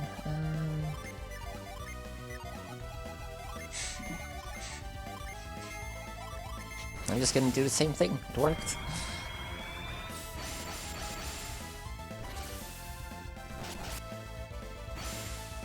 Like, the problem here is that they're all weak to the same thing. If they were weak to different things, I could be like Thor left, Meteor right, that kills everybody with splash damage.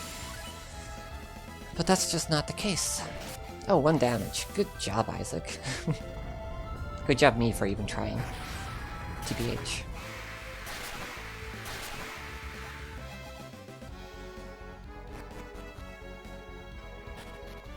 Alright, puzzle room.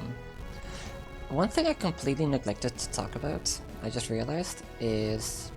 I've mentioned before there are rooms where you get no encounters. Puzzle rooms are pretty much always those rooms.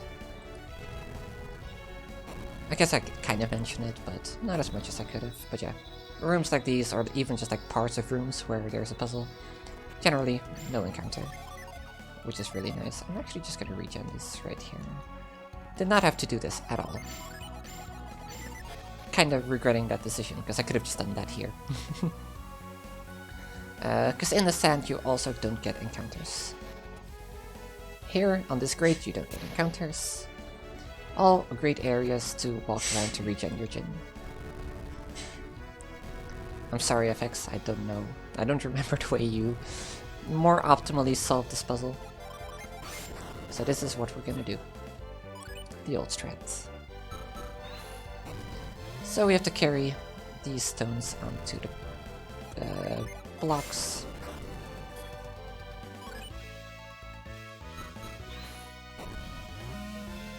Did I? Yes, I did.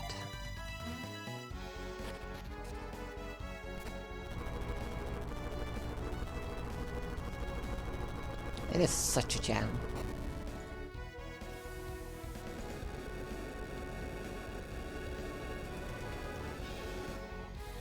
Alright, so that's right there. That's a very good encounter to get. If you can blow something up with one summon without any risk or like any need for flash or ground, that's a great encounter.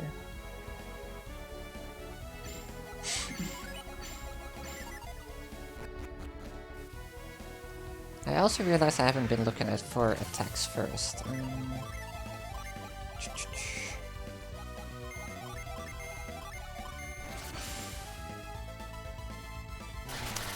Not entirely convinced this kills it, but it should. It doesn't, because this is not a Dreadhound. Dreadhounds look almost the same, but they are weak to Mercury. This guy is weak to Mars. Got baited. Anyway, that still worked out. Just kind of a shame. Alright, so right here we get the Gaia Blade. Gaia Blade is good for one reason. It gives Venus power. We don't care that it gives you attack as well. We care about the Venus power it gives you, because that makes our judgments more powerful, and we're gonna be spamming the heck out of judgment.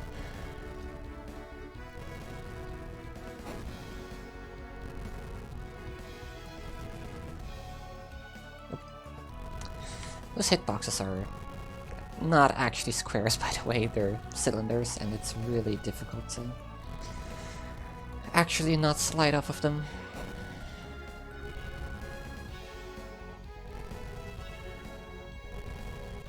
So we want to drop in the vertical straight line piece last, because that's the one that goes all the way at the bottom. And when we solve the puzzle, it pans the camera to the statue, and the less the camera has to pan, the better.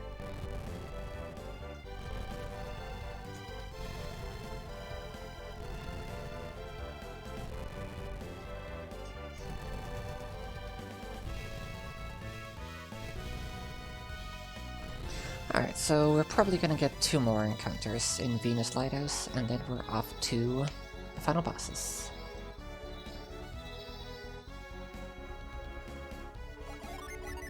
I am always paranoid that I didn't actually set up my Jin.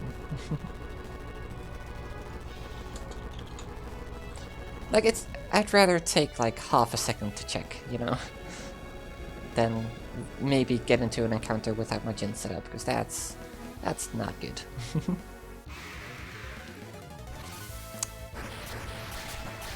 That kills the party. Fuck. That's not good. Being caught by surprise in this place is bad. That could have been so much worse, by the way. I actually got lucky, only one person died.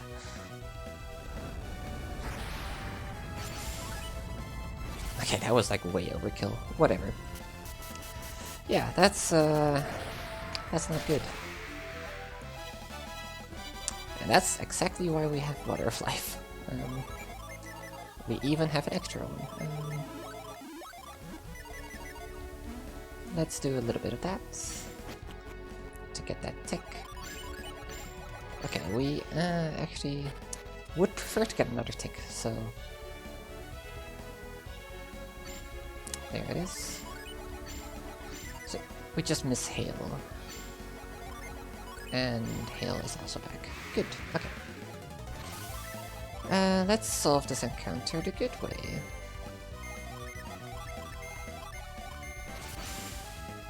This should kill it. I'm getting a lot of single enemy encounters. That's actually really good.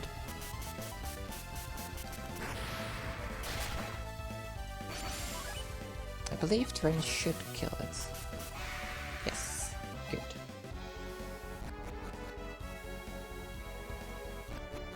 Alright, we're gonna try something.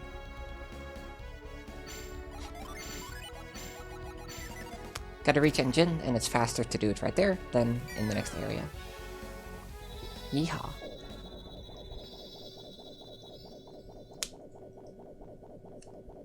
Maybe you didn't want to take a bath. It happens. Alright, so this is the setup for the final bosses. And I do say final bosses, because there is more than one.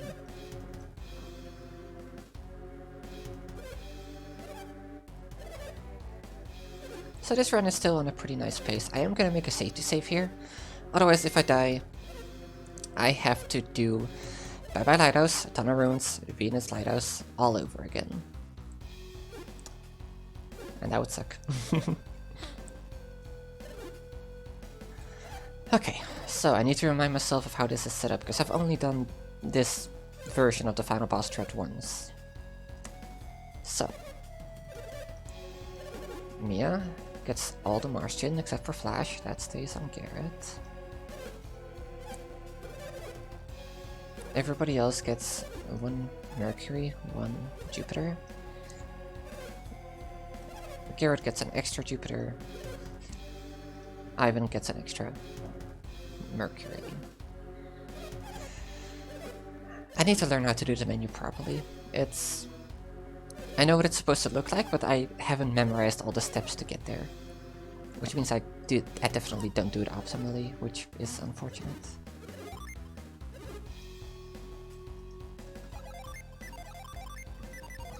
Okay, to get things started, let's do that. You get quartz. Ground goes to you, granite goes to you, vine goes to you. You get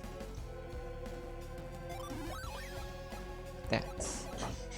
Set granite, set vine.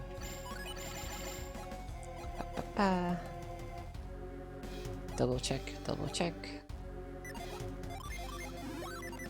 Everybody's up to full, you have that, you have 2, you have 1. Cool.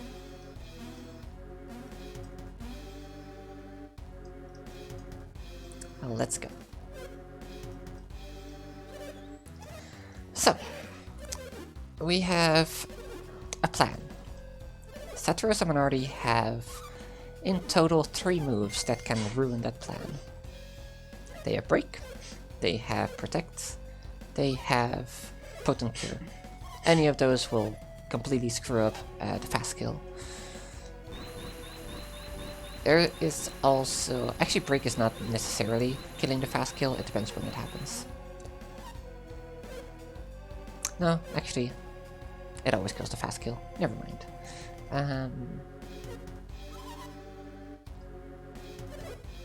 There's also Wish. Wish is not the end of the world. I think we can work with a Wish. But only 1. Anyway. I have a plan. I'm gonna do my best to stick with it. I'm gonna focus, because I don't want to make mistakes here. 1 mistake here could make this very troublesome. It doesn't necessarily kill the fight. I didn't make a safety save. Well, we'd better do it. We better win. Oh, that's unfortunate. I'm so not used to making safety saves. Let's do our best.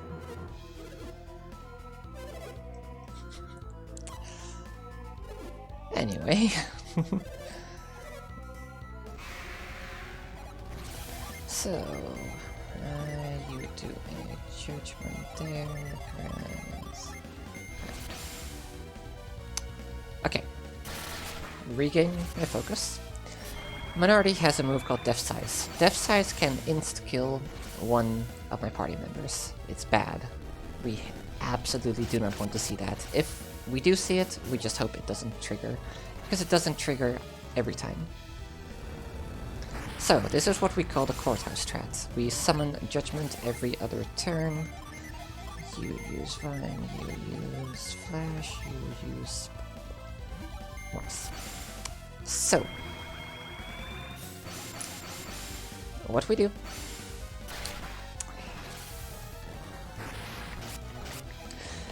That's okay. That's okay. Okay. Okay.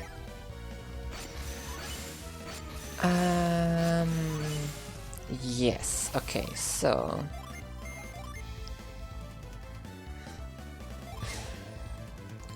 I guess this is still the way to go.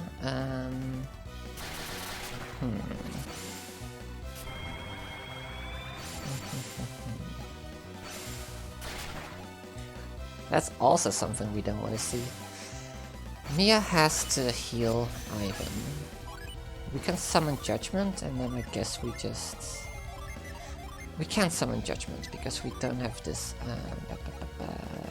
No, okay, okay. No, it makes sense. It makes sense. Okay, we can work with this. We can definitely work with this. This goes on Minardi as well. Okay. Nah, I'm not gonna throw in a Ramses this early in the fight. We're just gonna extend it by 1 turn. 2 turns, I guess. Maybe I should have Ramses'd. Maybe you're onto something there. Okay, so you use Quartz, so you can do that. You are entirely right, I should have used Ramses. How are you so smart? You have nothing either. Okay, we kinda just prayed. We prayed. Oh, come on. Man. I should have used Ramses. Did not think about granite and ground not recovering. Oh, apparently you got broken. I didn't even notice because I was panicking. Well, you... This absolutely sucks. This sucks really, really badly. I also misplayed this very badly. Because you don't have Flash now. Is that what we wanted? Yeah, we kind of... I hate this. Yeah, you're just gonna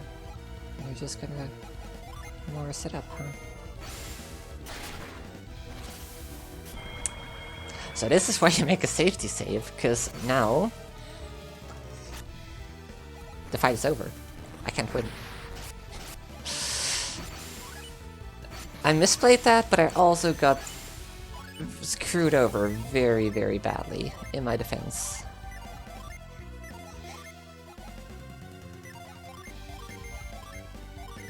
Yeah. Okay. We have a 4-hour estimate. Let's see how far we can get. Show off. So. We were already ahead of the marathon, ahead of schedule. Let's see if we can make it back and kill Fusion Dragon. Because I would like to show off at least Fusion Dragon. We don't have to go all the way to the end. But let's see if we can kill Fusion Dragon. We have 22 minutes left.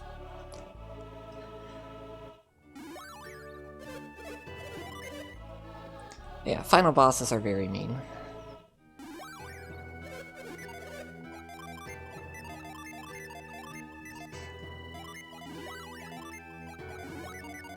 I should have done 2 cure wells, whatever.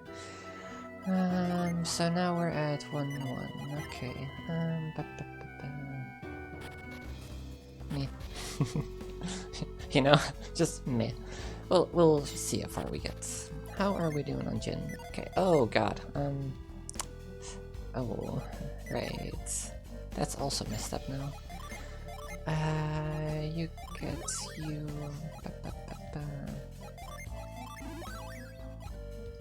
That didn't matter. This is gonna be a mess to scramble and unscramble. You get Flash. Of course you get Flash. Oh, what a disaster. Yeah, we'll see how far we get. At least there's no pressure. So you get that, and that'll do. Okay.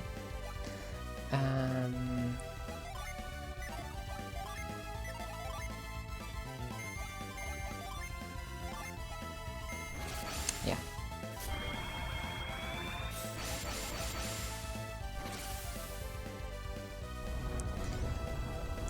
Gotta say, very interesting run we've got here. That rat is flash defending. What a jerk.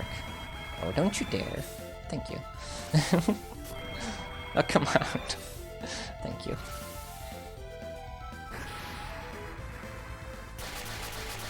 So that rat right there lives.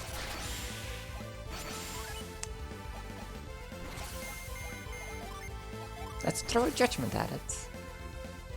Yeah, I'm surprised no one went to sleep there. Very impressive.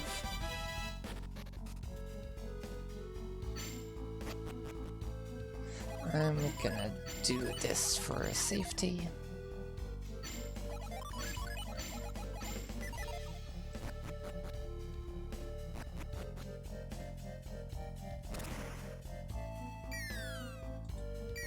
Alright, mistakes were made. But we're back down here. Oh, another one. Interesting. We should definitely do this. Because apparently those guys can put you to sleep, and if that happens, I'm just kind of sad. So they have to go first.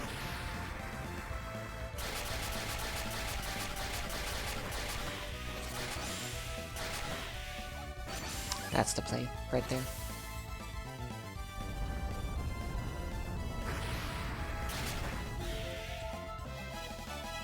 At least we get level ups, that's kind of cool. Entirely pointless, but, you know, that's okay. It gives us some extra survivability on the final boss, I suppose. Hey, you remember this place? It's almost like we were just here.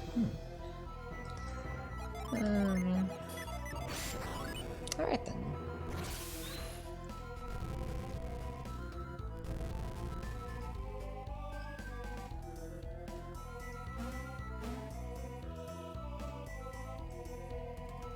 Always remember to make safety saves. Oh, wait, that's already solved. Oh. Okay, that's pretty hype. I did not know that stayed solved. I guess it makes sense. Because it's a pillar that you move into a slot, but yeah. Interesting. Okay.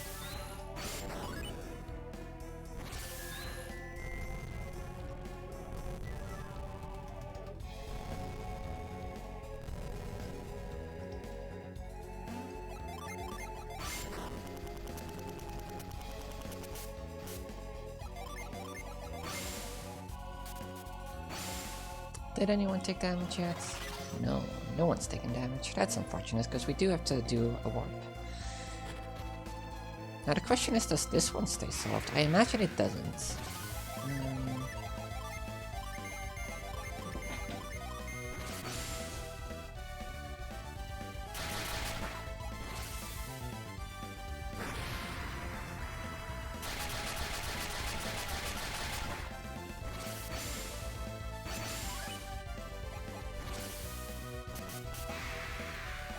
Got him. Oh, it is solved. Oh, how wonderful. Legit was not expecting that.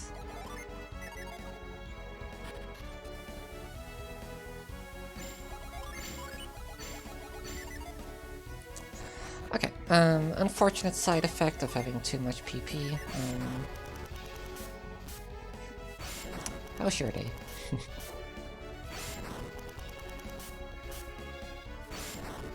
Okay, let's go. Double check.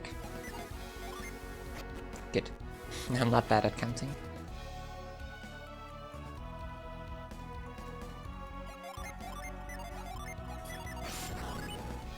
Too much PP is a bad thing. Yes.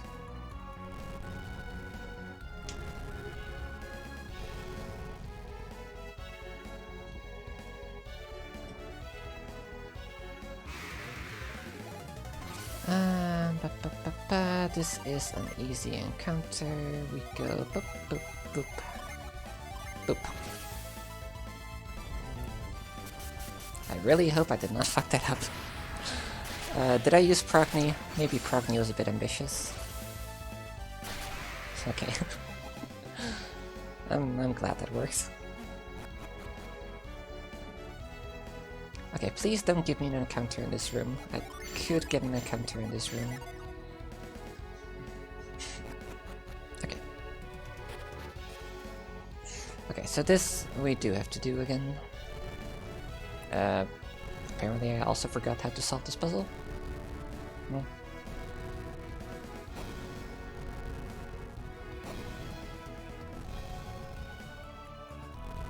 Kinda weird how this one undoes itself, but then the other ones don't.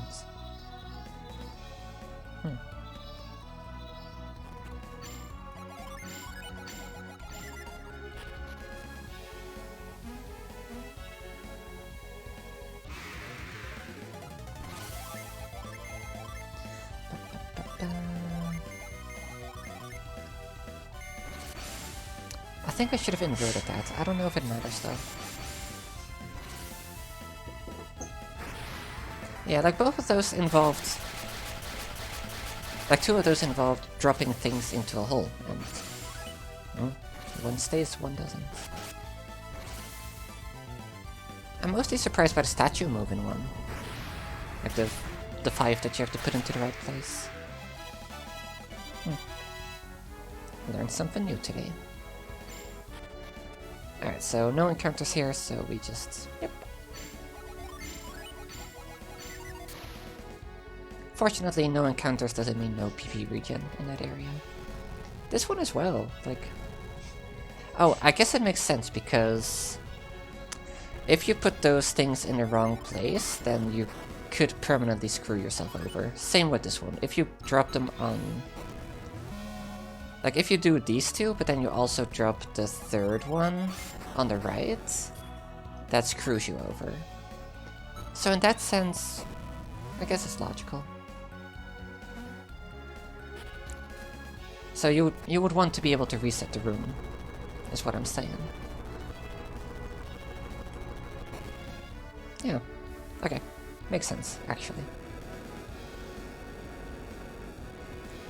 Shoutouts to this song. That's the bop. That is absolutely fantastic.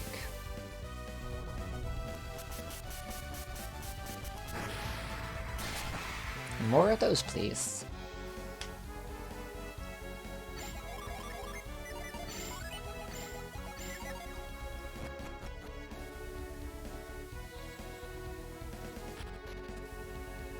Okay, so I already solved this. So now the path I need to take is... oh god. My brain did not compute. Oh man, this one again. It's so slow. Yeah, if I can just beat Fusion Dragon in this run, I'll be happy. Won't bother going through the post-game because... or like, not post-game, but like the cutscenes that happen afterward. It's just not that interesting to see, and at that point, we should be close to the 4-hour mark, so... keeping on schedule.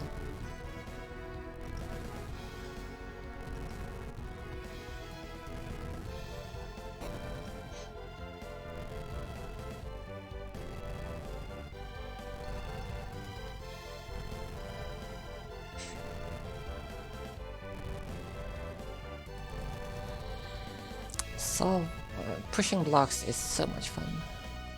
Unbelievable.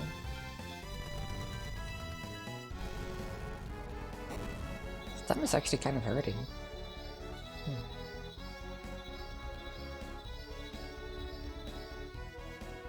Did I? Yes.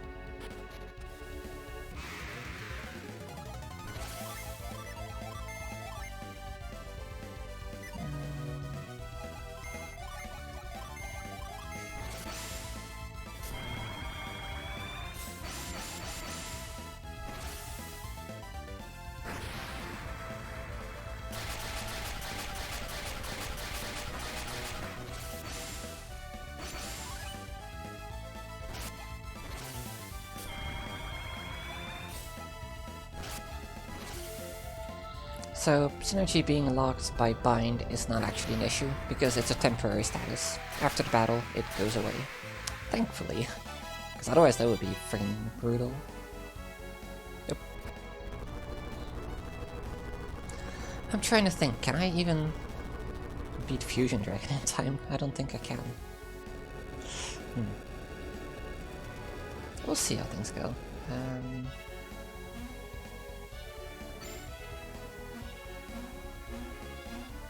We jump to get a Jin regen without getting more steps towards the next encounter. Yeah, I'll just do my best to kill Fusion Dragon at least. Because that's like the last actual impactful gameplay. If the run dies again, then it dies again. Like at this point I'm not gonna make a safety save. Oh, I have another round of Jin to regen. That's actually quite unfortunate, because I don't get to do that.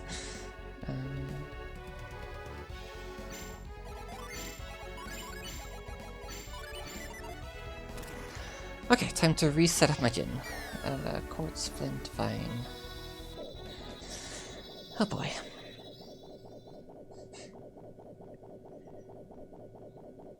Does that make me watch the cutscene again? I'm sure it does. Yeah. Man.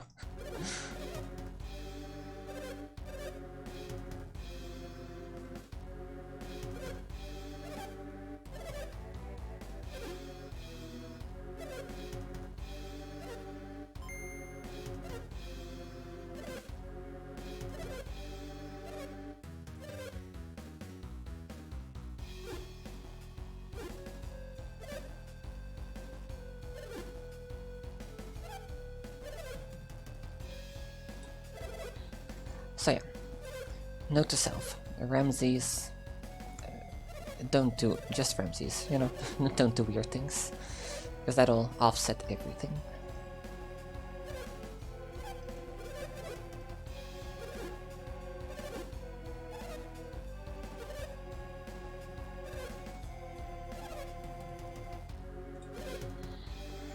But yeah, gotta say, not the first time the final bosses have screwed me over. It actually happened like several runs in a row. Like the runs that got here just got completely destroyed.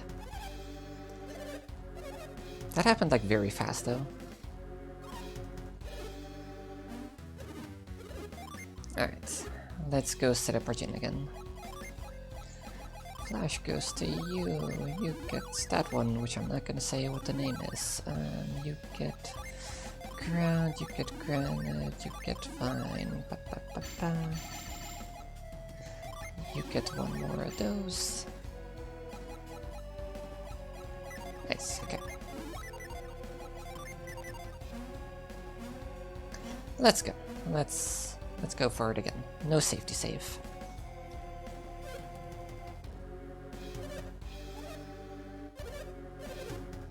So yeah, we don't want to see a death size. And if we see a death size, we want to see it only do damage, not kill someone.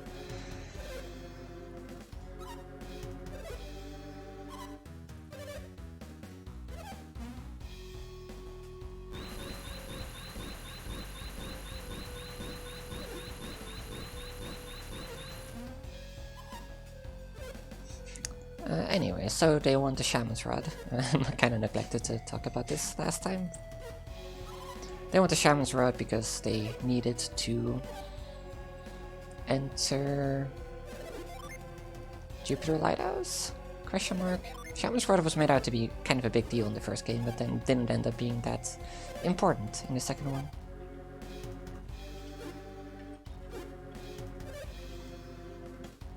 Anyway, they need Shiva to light Jupiter Lighthouse.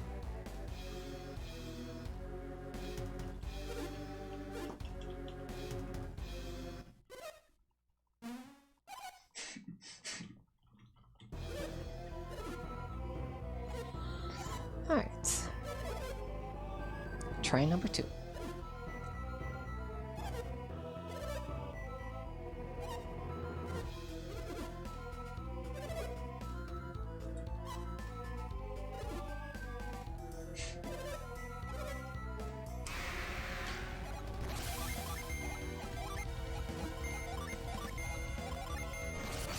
So we... Oh, Ivan has a lot more HP now. That's actually pretty nice. Oh, well, okay, never mind. Not that much.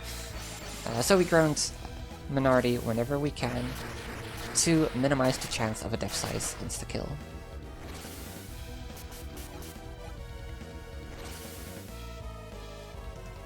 And boom.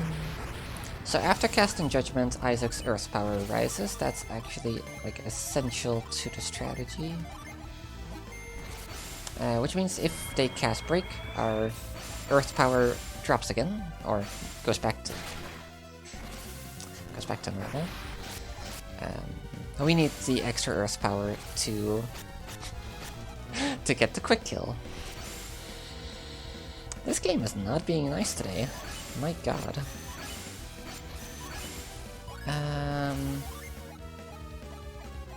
Ramses, let's go.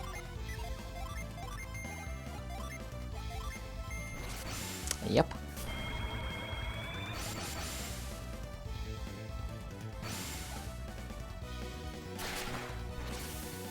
Yep. Yep. Mm-hmm.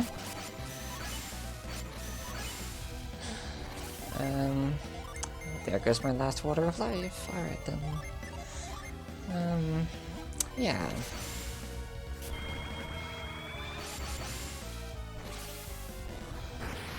This game can be very mean.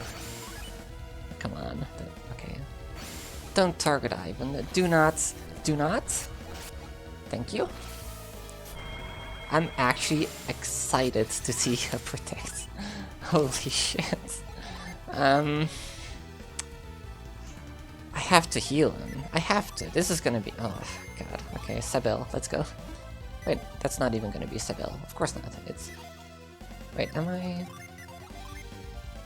What am I doing? Hang on. Yeah, it is. Okay, so we go... Do we go another Ramses? I guess we go another Ramses, huh? Yeah, I guess that's what we do.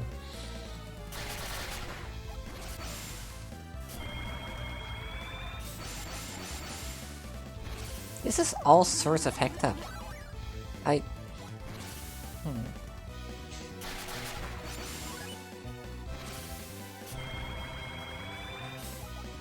Okay, Haunt didn't work. Haunt is actually another thing that can really screw you over.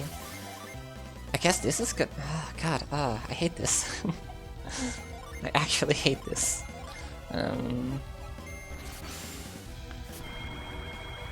Okay. Just please don't target Ivan.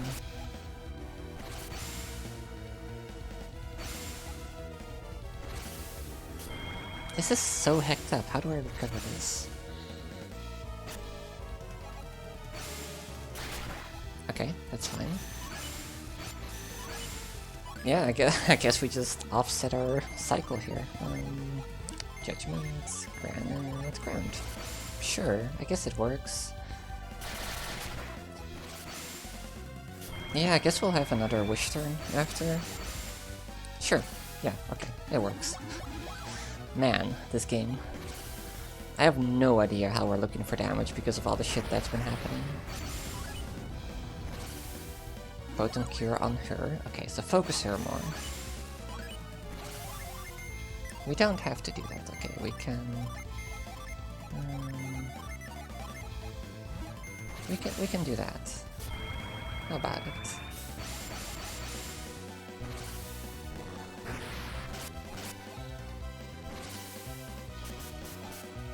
She is gonna run out of PP. That is extremely bad.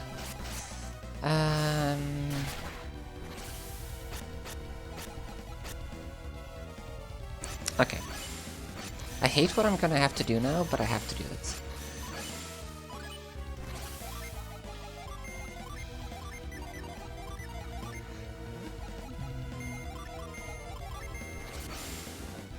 Gotta do it, otherwise I don't have wishes for the rest of the fights.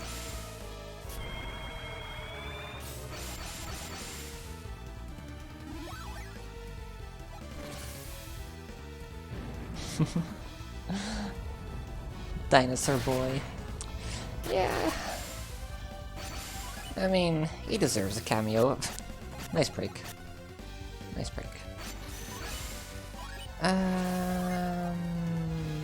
Safety. Safety is what we want right now. He's so slow. He is cute though. He's even cuter in Dark Dawn. He can freaking fly in Dark Dawn. I mean, he doesn't fly, he kind of just gets yoked by some lady, but I think he's very cute. I like him. Once again, I have no idea how we're looking for damage at the moment.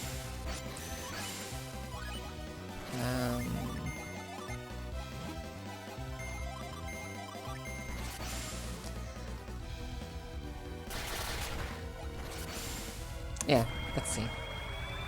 Let's see if this kills either of them.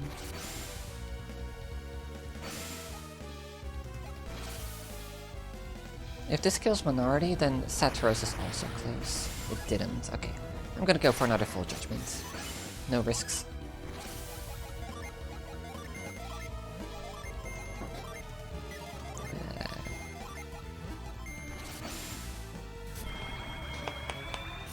This has been such a train wreck. Not the entire run, just these final bosses. Oh, that killer. Okay. Okay. Okay.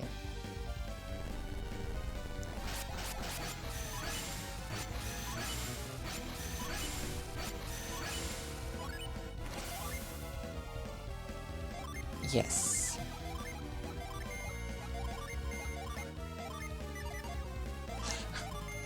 Not sure this is the best idea, but okay, good. Oh man. We're hitting level 20. We normally never hit level 20 in this run. We finish at like level 18.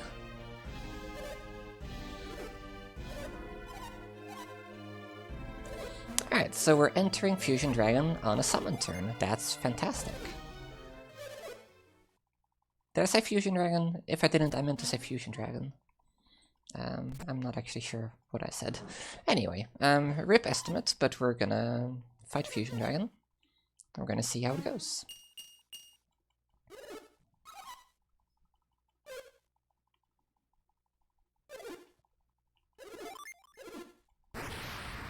So this is some BS happening right here. They're symbiotic. Like, they're more adepts, but somehow they get completely brought back to life by Venus power. Meanwhile, Isaac doesn't get any fucking benefits. He doesn't get heals. He doesn't turn into a dragon. What the heck?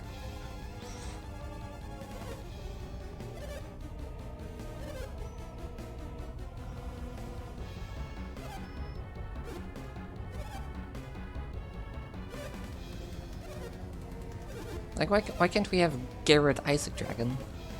He's got one stupid head and one normal one.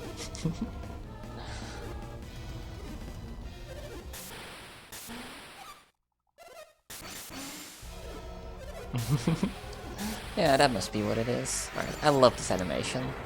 There's a big boy just breaking through the screen. Double check, yes. Alright, so we're entering on a summon turn. We can kill this guy in six turns. 5 turns? I'm bad. 5 turns, I think.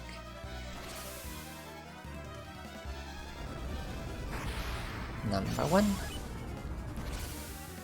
Deadly gas is very scary. I hate it. Okay, no one got poisoned. That's fantastic. We get Hail Prism. That's pretty swag. Alright, I want him to not use Break this turn. If he uses Break, that potentially extends the fight. So let's, after all the BS I just went through, just give me the quick kill. That would be great. Outer Space. Outer Space is slow. Don't target Ivan, by the way. But it's not a break. And not break is good.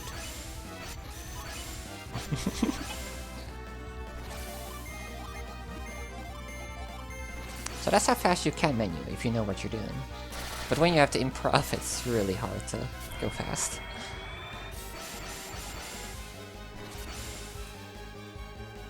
Alright, so this is a boosted judgment. That does a lot of damage. Please don't do that to me, please. Okay, that's fine, I think. Now we go Boreas, Flames. Flash, Thorn?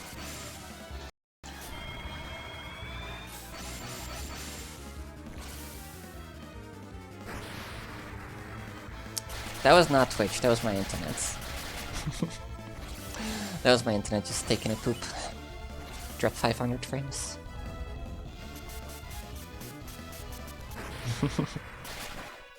Yeah, unfortunately.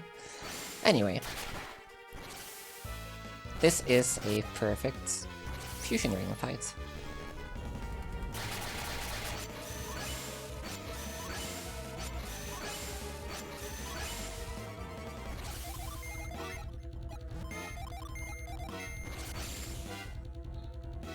This judgment should kill it, unless I'm bad.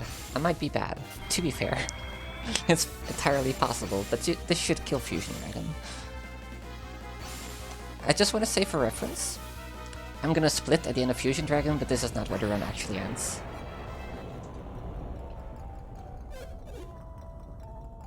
So yeah, that was a very interesting run. Meow. Goodbye. There's some great dialogue here. But have we really won? No, we have not. Our efforts were for naught. Let's end it there. It's been a fun run. Legitimately, it's been very fun. It's a shame I forgot to do my safety save, but I'm glad we were ahead of schedule, so I still had time to beat Fusion Dragon.